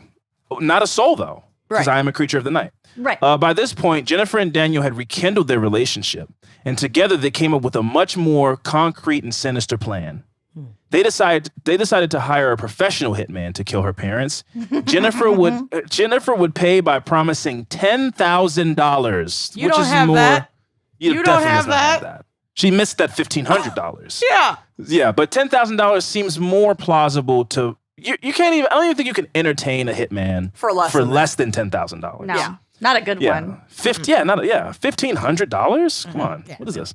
10,000. So she promised $10,000 from her eventual inheritance. Oh, this is a bad. You plan. won't get it right away. You're getting No. it on credit. You cool to get it a year and a half from now once Yeah. they do an investigation. Right. So she promised $10,000 from her eventual inheritance, and then she and Daniel would live together with the rest of the money, and which was estimated to be around $500,000. In like life insurance money, if that would go to her if her Why dad. wouldn't that go to her mother? Because She wants to kill them both. You're gonna kill both of them. Oh, I thought it It was just started- her it dad. She started stepped up. It with started her with the dad. It started with the dad, Yeah. and then once they hired a professional hitman, they're like, I "Well, we can't need more afford money, it. Got it, so got we it, need got to it, kill got it. kill both of them, and then we get the insurance money." This is rational. I'm Super rational. yeah. I'm This is following now. Yeah, super coherent, cogent thoughts, and Jennifer is she did go to college. I mean, at least she said she did. Right. Daniel connected Jennifer.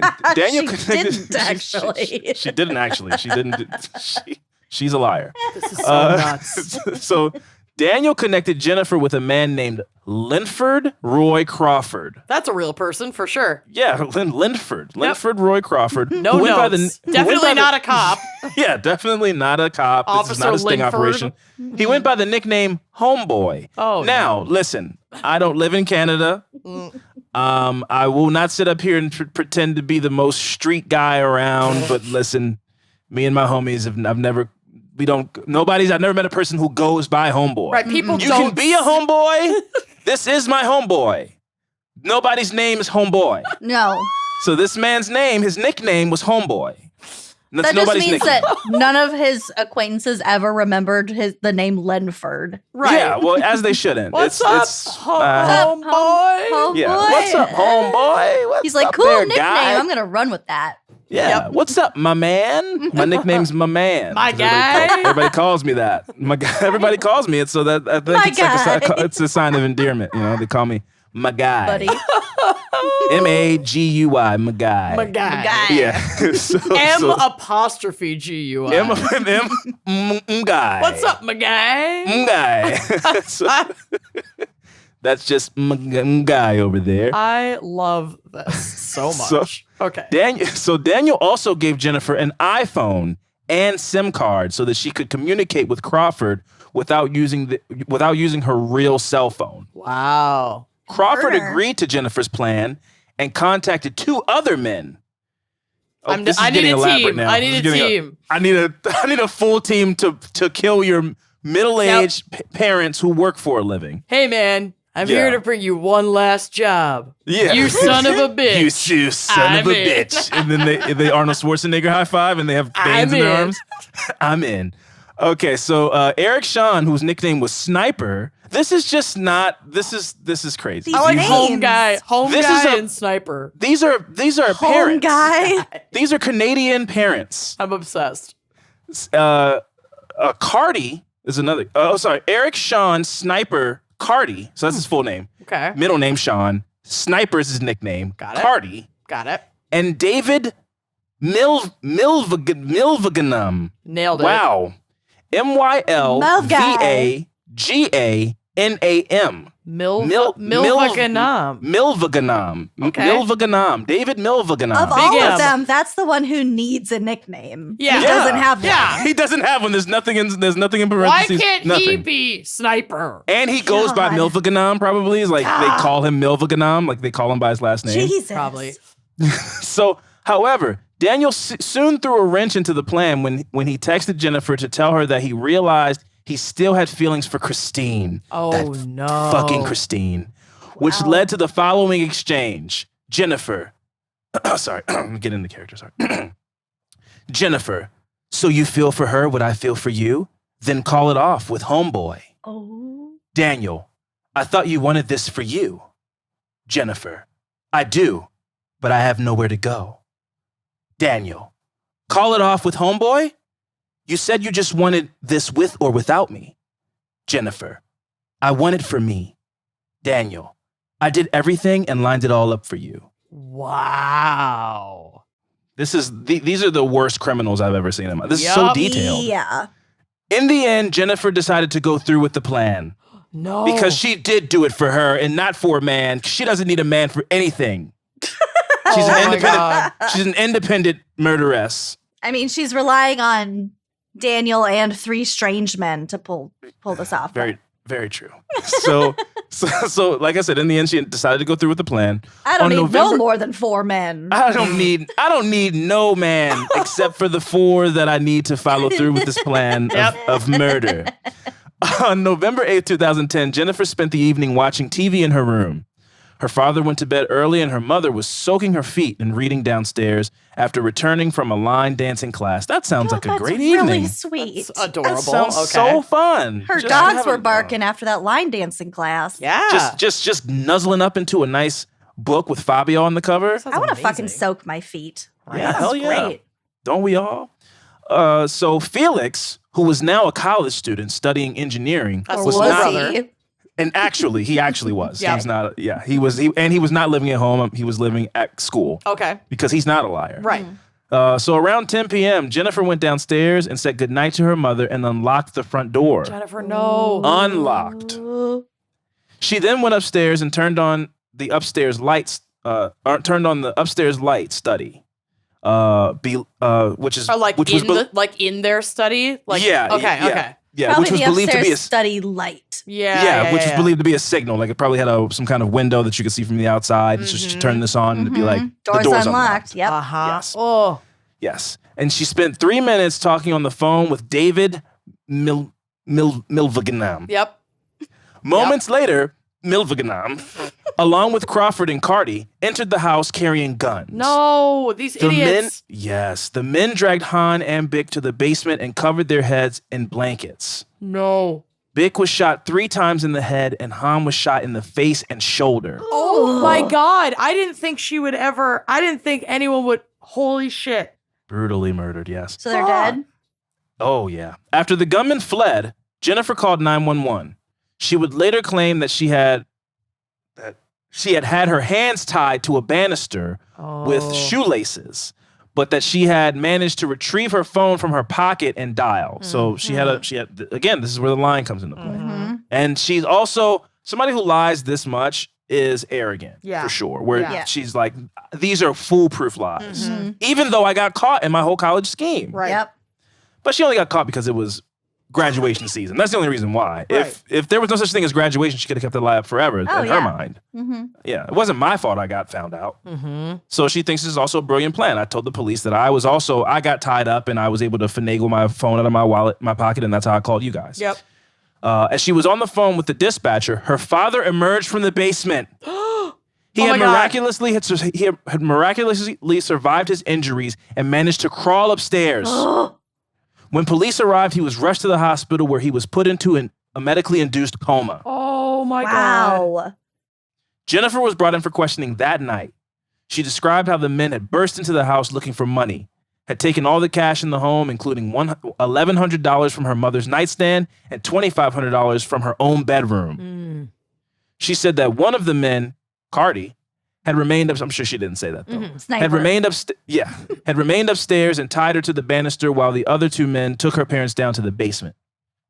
She was released that night, but brought back in 2 days later to give another statement and to demonstrate how she had managed to use her phone despite being tied up. Because she never said she didn't say she got herself loose from the ties. Which she would just have said she been got her a phone way out somehow smarter. Yeah. while still tied to the banister. Ooh. So they're like, can you show us are you Houdini? Are you Chris Angel, the mind freak? Please demonstrate how you were still tied to the banister but got your phone out of your pocket. Oh, fucking get her. Get her. Caught.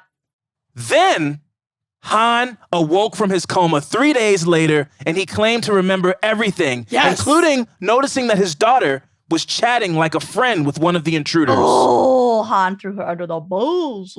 Big time. I mean, I know that she had a rough upbringing, and I'm not saying that these parents were great and that like that kind of pressure can definitely border on abuse. But I think at worst these parents deserved to be ostracized and or have a real stern talking to. Like maybe she goes off and lives her own life. Right. Have her be like, fuck you guys, you were assholes to me. I'm out of here. Yep. This is an extreme response to overly strict parents. This is very extreme. I'll say. So yes. So Jennifer was brought in for a third interview. The interrogating officer lied to her. Ooh, familiar. Yeah. Now the tables have turned. How the turntables.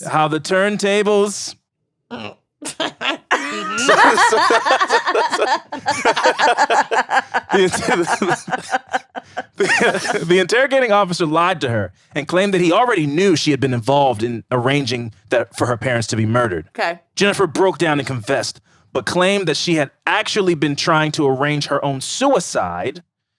Interesting turn. Okay. She did not have the nerve to go through with it on her own, so she had hired the hitman to kill her. But wires had gotten crossed. You know how those hitmen mishear things. Wires had gotten crossed, and they ended up killing her parents instead. This is like when, in the movies where they're like, I thought you were here to get a back surgery, and they cut off, they give you a vasectomy. Yep. It's one of those things. You got your charts. I mixed your charts up. Yep. Classic. I thought you were the other hit I was supposed to do tonight. Damn. Happens all the time. Those, how those wires get crossed. Yep. So they were supposed to kill her, but they came in and accidentally killed her parents instead. In addition to Jennifer, Daniel Wong, Linford Crawford, David Milviganum, and Eric Carty were arrested as well. Good. Because she sang like a bird on all of them. Yes, of course. Yes. The trial for Jennifer Pan and her accomplices began on March 19th, 2014. It was expected to last 6 months, but went on for nearly 10. Dang. Ooh. More than 50 witnesses testified and more than 200 pieces of evidence were presented, including detailed tracking of cell phone locations and lengthy text message exchanges between Jennifer Pan and Daniel Wong, like the one I read earlier. Yep. Which, if you just read that one, it gives it all away. Guilty. Yeah. Done. Yeah. I thought you wanted Capital your parents G. murdered for you. Yeah. Well, I did want my parents murdered for me, but I still need you to pay them the money to do the murder. Fucking idiots. I will continue to broker the murder for you. But I do love Christine. Yep. That damn Christine. Yes, it is what I want. Yes. The prosecution described Pan's hatred of her parents and her obsession with Wong as motives. Ultimately, Pan, Wong, Milviganam, and Crawford were all convicted on December 13th, 2014, and each received a life sentence with no chance for parole for 25 years. Eric Carty was tried separately at a later date and was also convicted. Mm-hmm. Han and Felix requested a court order that banned Jennifer from ever contacting members of her surviving family again. Ooh. And this was granted. Oh. The Jennifer Pan case sent shockwaves across Canada and the Asian diaspora and set off debates over whether she was a cold-blooded killer or an overworked kid who had cracked under the impossible pressure. Now, this is interesting because both of those things can be true. Right. This was the same kind of argument for the kid that shot at Virginia Tech. Right. You know? And it's like, he did this horrible thing, but if we care about mental health like we say we do in society these days, then you need to acknowledge that people have mental breaks.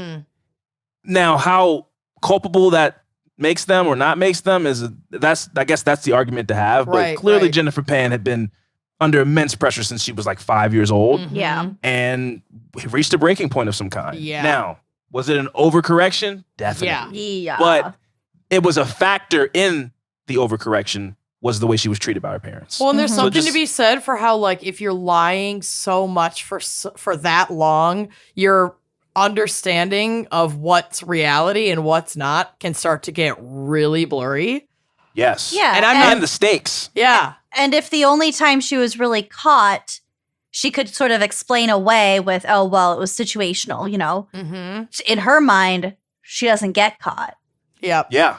Exactly. So it's just, it gives her sort of giving herself permission to just do whatever the fuck.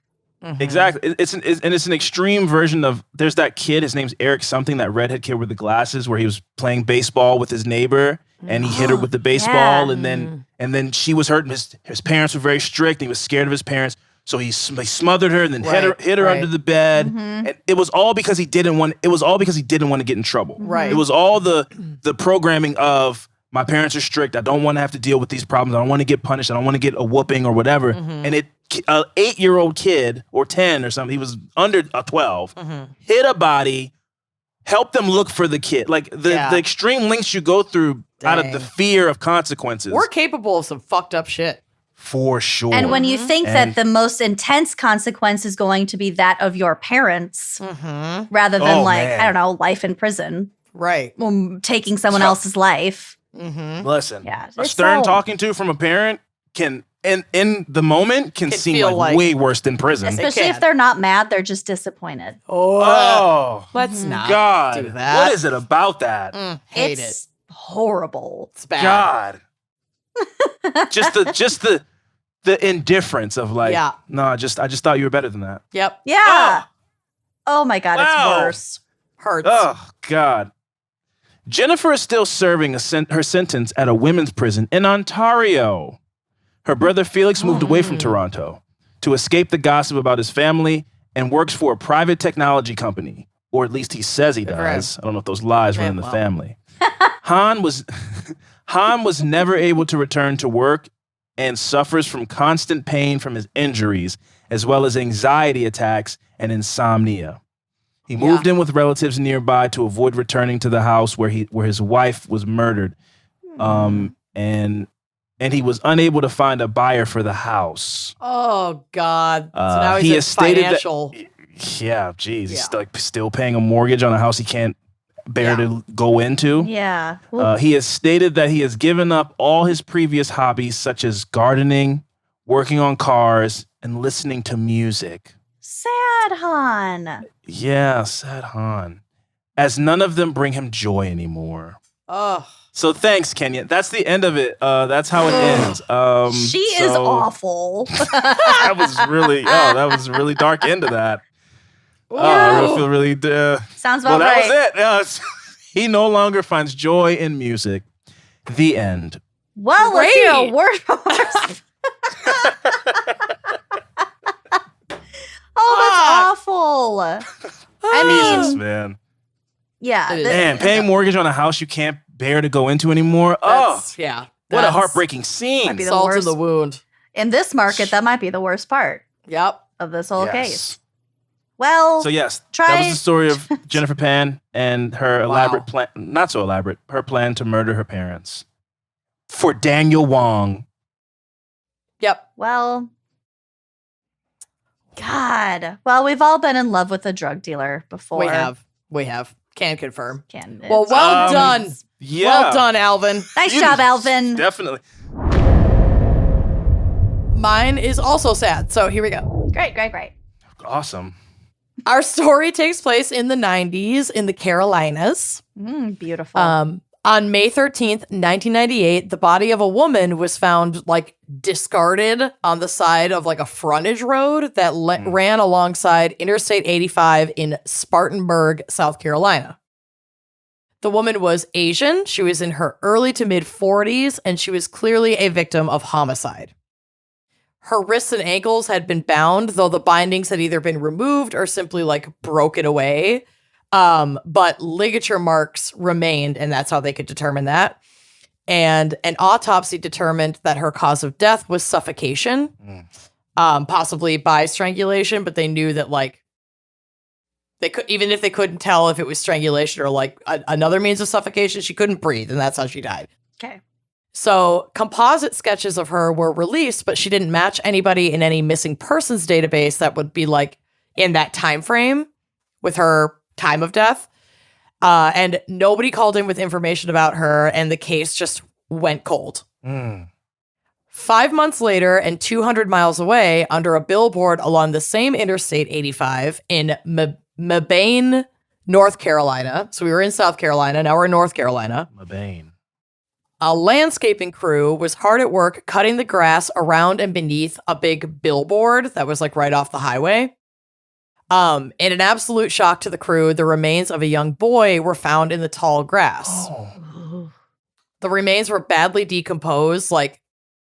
There was one article where one of the guys on the crew said he only noticed it because the sun reflected off of the skull. Oh wow! Of this actual the skull.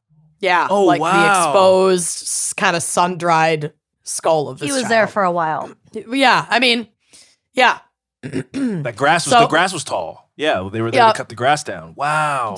Yeah. So the child had been, excuse me, this is September. So the child had been deceased, they figured, for the better part of maybe not the year, but at least a couple months. Yeah. So through the summer. Yep. And that's the thing. The North Carolina sun had sped up decomposition. So it was he could have passed away or been killed 2 months ago or 7 or 8 months ago, and it would kind of be the same spot that we're in now because of that direct sunlight. Yeah. This detail is not one that I'm including just to be macabre, but to establish the challenge that investigators had in front of them because it's 1998 and they need to identify this boy. Yeah. So this is from Wikipedia. Quote, the child was wearing khaki shorts, white socks and matching underwear, and black and white shoes that appeared to have been purchased recently. His shorts pocket was found to contain $50. The child had straight dark brown hair, about 3 to 4 inches in length, likely had a light brown to fair complexion, and likely had brown eyes. The boy was initially thought to have been Hispanic and possibly a migrant worker or the child of a migrant worker. The boy had no fillings in his teeth, but he did have preventative dental sealing in multiple teeth, as well as a slight overbite with erupting upper canines, which I totally had as a kid. Which may have been noticeable when he smiled or spoke. The boy likely died during the spring or summer of 1998. Excuse me. End quote. So autopsy results determined that the boy had been the victim of a homicide and that the cause of death was strangulation. As with the woman in South Carolina, sketches were circulated and they used the information they had to cross-check missing children's cases, but came up empty. No missing child was a match for this kid. Well, they probably also have such a broad window, like you said, because of they can't really tell how long when the decomposition could have happened. So they're 7 just to looking 2 at, months, Right. They're looking at a fuck ton of cases and they're not seeing anything that matches. That's wild. So that just indicates that it was not reported. Right. And not knowing that these two cases, the case of the woman in South Carolina and the boy in North Carolina, were at all related. It's different states, different investigators. There are no leads for either of them, and the boy's case went cold as well. the nameless boy would be referred to for years as the boy under the billboard, which just broke my fucking heart. Yeah. So, as in many missing persons cases or unidentified remains cases, the discovery of the child received much wider attention than the discovery of the woman months prior. Not only were sketches of the child made, but estimations of like parents were sketched. Like this kid might look like this, and that means their parents might look like this. Like they were trying fucking anything in the hopes of like sparking somebody's memory. The case was also taken on by the National Center for Missing and Exploited Children, who used their team of experts to create multiple reconstructions, which with the still kind of like in its infancy, but expanding CGI technology that was available in the late 90s, early 2000s. The remains were also tested using forensic palynology, which is studying pollen and spores found on or even like in the lungs of a victim to determine places that they'd been prior to their death. It's like forensic botany. Yep. They also use isotope analysis, which, as we know, puts cats in wigs, and that tells you like where they may have been located for extended periods of time or where they had been born. So these forensic analyses suggested that the child was originally from the United States, specifically Alabama or Georgia, and this gave investigators more of a targeted area to find leads, holding out hope that someone in these states would recognize the sketches or the CGI renderings, but still nothing. 20 years goes by, not a single lead. God. 20 fucking years. So it's 2018 now. Technology had advanced considerably in that time. So in 2018, the case of the child was looked at more closely. Genetic testing provided some hitherto unknown details. It wasn't like his DNA was being matched against other people, but they were almost doing like a 23andMe ancestry. So that they can update their sketches of this child because they may have been sketching like a completely different, skin tone and facial features. Saying they used it to try to find people that were related to him in some kind of way? Eventually, yes. But initially, it was just to figure out, like, what is this boy's heritage, essentially? Got it. Yeah. So they could, you can hair see color and things like that. Yep. Okay, okay. Or exactly. Maybe they're of Asian descent or Exactly. Hispanic or whatever. So they had originally thought that the little boy was Hispanic, but this was not the case, and they found this out in the ancestry DNA, that he was a biracial child of European and East Asian parentage. Oh, wow. So further examination of the remains under a more technologically advanced lens determined the time of death to be during June or July of 1998. So that meant the boy had been laying unnoticed under the billboard for just over 2 months. Yeah, just in the hot summer. Wow. Yep. Yikes. Around the time they released more information on this case, another famous case was cracked that gave investigators an idea. That case, of course, is the Golden State Killer case, which used familial DNA to identify that fucking rat, Joseph D'Angelo. Yes. So investigators took this opportunity to run the boy under the billboard through their DNA database and pray that some family member had submitted their results to the GEDmatch database. So Barbara Ray Venter, who is a forensic scientist who was essential in the DNA identification of Joseph D'Angelo, took on this little boy's case. She was able to track down a familial DNA match to a first cousin, a young woman named Natalie Mosteller. Natalie had spent the last 20 years trying to reconnect with the cousin that she had grown up with. She was the oldest of 3 girls, and Natalie had grown up in Ohio near where her cousin lived, and the two had become like siblings. So her cousin meaning the boy. Yep. The one who matched the DNA, and she hadn't seen him in over 20 years. Oh. Yep. She considered him the little brother that she never had. She recalls that when her aunt and uncle, her little cousin's parents, encountered problems in their marriage, her aunt had decided to divorce him and return to her home of South Korea with her son. Or so the family had been told. Family secrets. Yep. Family secrets. So Natalie had been all over Facebook and other social media entering her cousin's name in the hopes that they could reconnect, thinking that he had just moved to South Korea with his mom, and that's why they hadn't seen him. So she even went as far as to hire a private investigator. She said, quote, "It was nagging in the back of my head once Bobby," that was her cousin's name, and we'll get to all of the names, would have come of age that he didn't try to reach out to us, she said. Any attempts that I made on Facebook to try and find him, they didn't come up with anything. End quote. But in her worst case scenario, like family in South Korea had maybe like turned him and her aunt against the family in America because of what had gone down in the marriage. And so she was like, I just figured this was why I was never able to find him online. And she was completely unprepared for the truth behind their disappearance. Of course. So the little boy was identified as Robert or Bobby Witt. Born in Michigan in January of 1988, Bobby was the son of Natalie's uncle, a Caucasian male named John Russell Witt, and his wife, a Korean woman named Myung Hwa Cho. Natalie recalled Bobby as a sweet boy who loved playing video games and air hockey. Quote, he had an air hockey table in his bedroom, she said. What? Fuck. Yeah, such a cool kid.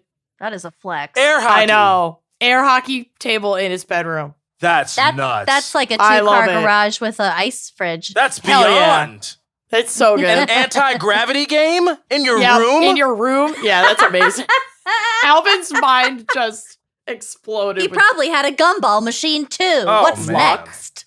Ugh, this kid deserved all the gumballs, whatever he wanted. Yeah. So Natalie's mother, Barbara, also had loving memories of time with her nephew, Bobby. She said, Bobby was a very brilliant little boy, and he was funny. He had a real dry sense of humor.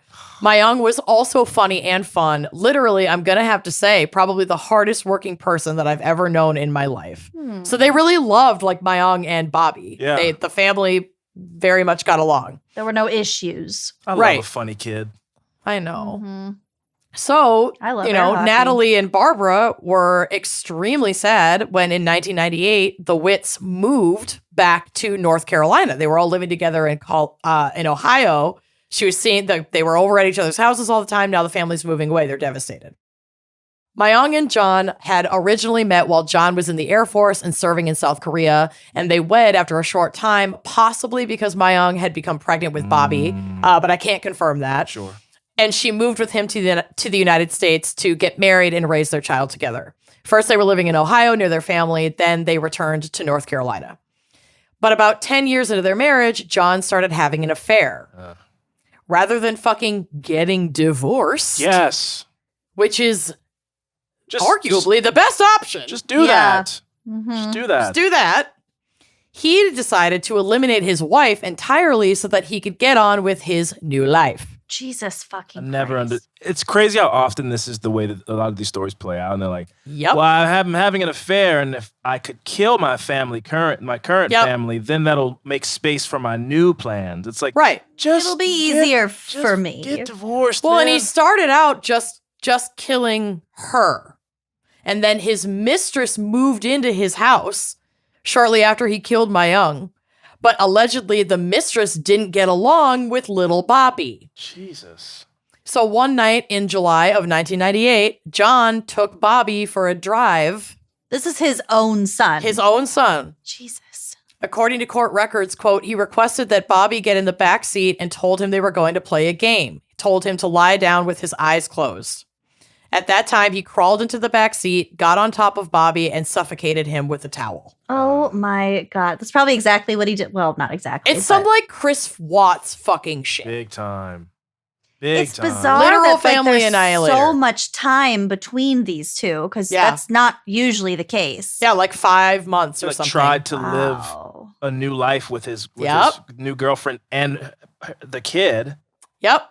Who was like 10. yeah. Yep. So 10 it was years probably old. like, where the fuck is my mom? Mm-hmm. And the idea that you'd be like, a woman would come there or any person would come there and be like, this kid is annoying. Yep. Can he Yeah. go? Like what? Well, Can you like. and so like that's exactly what happened. Like the mistress comes in, this kid's annoying, let's get him out of here. So John told her that he had taken Bobby Oh, to the stop airport to put him on a plane and send him to South Korea to be reunited with his mom. Since he wasn't getting along with his new flame, he was like, oh, I can handle this. I'll take him to the airport. His mom moved back to South Korea with family. Oh, he I'll told her send him that too? there. Oh, yeah. He told Oh. everyone in the family, everyone that And she the had moved to mis- South she including the Korea. abandoned her. mistress. She abandoned her Left son. her son. Yep. With them. Then all of a sudden, Bobby's gone. Oh, well, Bobby and Meiomi are now reunited in South Korea. They don't want anything to do with me or us. So they're gone. That is So so nobody filed a awful. missing persons report for either of them. No, like They're in another country now. Yeah, They're they gone. just took him at his word. God. Yep. And she was originally from South Korea, right? yes, So I was like, that it's believable that she has family she, like, there. went like home. A dual citizen in some kind of way. exactly. And this is like 98, you said, right? So there's no 98. Google. It's just like Nope. people are, if you said somebody moved to another country in 1998, it's like, well, You then either believe bon it voyage, you know? Yeah. You just- Okay, bye. yeah, You're wow. impossibly far away now. Exactly. We don't have any communication. And this fucking guy didn't even get like a whole bunch of freedom after his heinous fucking murders because I'm burping. He landed himself in jail after multiple armed robbery attempts in 1999. What a fucking idiot. Like so many of them. I think he had like robbed 6 banks and then like threatened violence with a deadly weapon on like 2 or 3 people. So he was sentenced to 20 plus years at a federal prison. So he like and they still have no idea that he is also a murderer. So he's in jail. My God. They have no clue. So like at least this made tracking him down to add additional charges of murder very Yeah, easy because he was already in jail when the 20 years after these crimes were committed, he was still sitting there. Easy to find. Well, listen, So clearly they were living a very high-end lifestyle. I mean, an Yep. air hockey table in home. Mhm. Yep. They were living above their means for sure. So actually, now when I think about it that way, I'm not surprised that he was robbing banks. You know, who knows what Yeah. else they were doing? They probably had like a 1000%. Slurpee machine, things that people don't. You're not supposed to have in your home. Well, and Meiomi, as Barbara remembers her, is the most hardworking person she'd ever met. Maybe Meiomi was the breadwinner. is the breadwinner. Maybe she's working and now she's gone. Yeah. And he's, you know, Mhm. it's he just thought it's he could a do it fucking without mess. her, Yep. and he was so wrong. That's I'll- speculation, but maybe. Alternatively, if he was robbing banks to provide for the family previously, similar to Alvin's case, Mm-hmm. he got away with it. Might as well Yep. keep doing it. Yeah, Might as well. There yeah. are no repercussions. Well, And that might be why he killed these people too. It's like, well, he didn't breaking the start law. robbing. He didn't start robbing banks until after he had already murdered his wife and child. do we know And then that? yes, we do know that. Mm. And then he was out robbing banks because he went to jail like within the year of him killing his wife and child. He went to jail for this. Mhm. So maybe he had started robbing banks before he killed them, but like either way, he was consistently robbing banks. after she was gone. Yeah, after she was gone. As I'd a- also yeah. be willing to bet he was doing something to break the Fucking law probably. before that. Yeah. You don't just pop don't off just- with yeah. homicide of your wife and son. But I mean, this fucking guy's a gem. Yeah. So As a man, I can attest, before we move on, I can attest to the idea that a dude would be like, this girl's so annoying. I mean, I could do so much better without her. I mean, the bills just get paid on their own. Right. And everything runs fine Everything's here. good. It'll just keep running that way when I get her out of my life. And then No. Yeah. she's gone. And it's like, Guess why I'm a is the bank house- robber now. Why is the house being foreclosed on? I don't understand. It's like, so I could understand. where it. did all the magic money go? Yeah, it's like, A lot of foresight. Uh-huh. So in 2020, John Witt pled guilty to 2 counts each of second-degree murder and concealing a death. He was sentenced to 26 to 32 years for each murder to be served consecutively after he completes a stint in federal prison for robbery that won't wrap up until 2037. So he's going to die in prison. Okay, bye. Yeah. His family had been absolutely blindsided by this secret that he had been keeping. So, like, Barbara's his sister and Natalie is his niece, and like they had a relationship. yeah. Like, They were don't looking think for they had- him. They were yeah, looking they didn't for have- Bobby. well, they didn't. Yeah, they God. didn't, and they didn't have much of a relationship after he went to prison for the armed robbery stuff. But like, they were very close growing up. Yeah. They still have a hard time wrapping their heads around this, as all of their memories of John and Bobby were also happy ones. Natalie described Bobby as John's, quote, little sidekick, and said the family thought the two were super close. She said, quote, my uncle did have a really close relationship with his son, we thought. That was his little sidekick. They did everything together. All outward appearances, they seemed to be a normal family, a normal, loving family. They seemed like everything was okay. There was nothing that would make us think that there was a problem. Ugh. So when he opened up about the issues in his marriage, or like planted seeds about the issues in his marriage, and said that Meiomi and Bobby were going to Korea, they took him at his word Yeah. and really had no way to follow up. Like you mentioned earlier, Alvin, Natalie says, quote, how were you supposed to find someone in South Korea in the late 1990s and early 2000s? Yeah. We had no reason not to believe him. So she believes after seeing her uncle brought to justice that he has no remorse for his crimes, although he claims otherwise. At his sentencing, he said he was haunted by these killings and that he still loved his wife and son. He also claimed that he had made an attempt on his own life in prison in 2001 because of his guilt. But as far as I read, this wasn't corroborated, so who knows? But I'll finish this out with Natalie's words, who never gave up on finding her cousin. Quote, all that effort that we put forth to try and find them, it made it seem like it wasn't for nothing. Because frankly, if she hadn't put the pieces together with this investigator through the DNA, It never been solved. we may have never connected the mom even. Yeah. Like, there's so many missing pieces that the family was able to be like, yeah, that's my cousin. They've been missing since this time. Like, and maybe she submitted her DNA for the genealogy stuff. I think she did. In order to find them. Also. I think she did because they're first cousins. They are blood related. Like, obviously, that's how this case got solved. I just think she's so fucking awesome, and I really feel for her. She says, I'm glad that my family has closure. I'm glad that the entire investigative team that has worked on these cases for the last 20 years finally have some closure. I'm glad that my cousin and my aunt finally have a name and that they're going to be reunited and brought home, Not which the they boy were. under the billboard. Yeah, they both were cremated, and then the family was able to have like an actual funeral, burial, and like really start their Closure. process of Process, moving yeah. forward. Yeah. 'Cause they thought they just lost touch with them. Yeah. Yep. And now they're dead, and they've been dead. And they've been dead for 20 years. Wow. Yeah. She continues to say, I am thankful for everyone who has worked on this and who has made it possible for us to finally bring Bobby back home and give us some closure. Our hearts are broken into a million pieces. We had no idea that Bobby and Meiomi were no longer with us and had not been for a very long time. Oh my God, that's so sad. Isn't that fucking heartbreaking? Yeah. That's so fucking. Either of you guys seen Lion?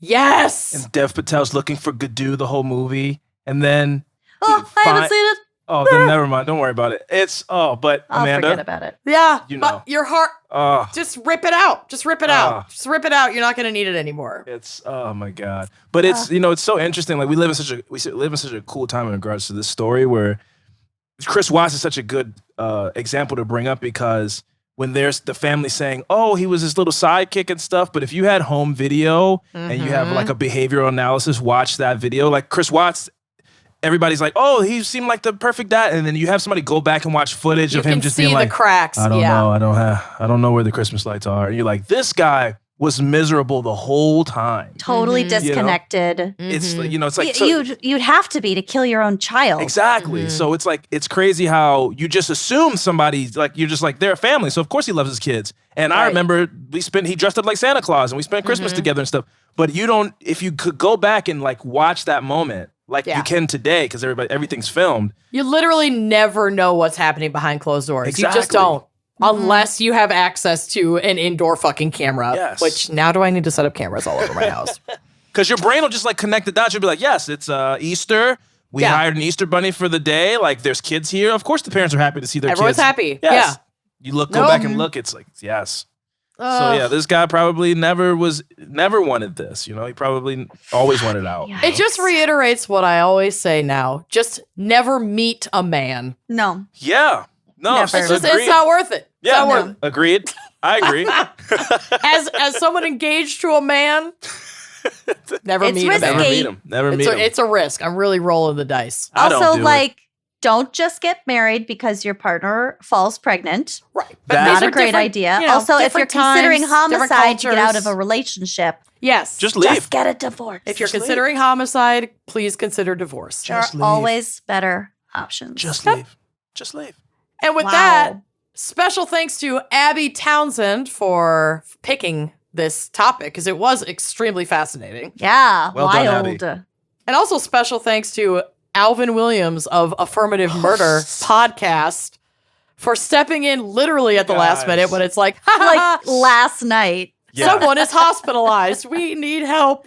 You guys stop it. Also, let me just say, Kenyon, I hope that I did you a good, in your stead. I hope that I made you proud. I felt your spirit within me, and all prayers and well wishes to her on her journey. Absolutely. Tell them where they can find Affirmative Murder. Oh, you can find Affirmative Murder wherever you listen to podcasts. It is me and my friend since we were 12 in our youth. We do a true crime podcast that discusses cases that might not get as much spotlight in marginalized communities and things like that. And we tell jokes. We talk about the Impossible Chicken from KFC and all kinds of current events and things like that. So check us out wherever you listen to podcasts. Great show. All right. Well, thanks everybody. Thanks, and we'll talk to you next week. Bye-bye. Bye.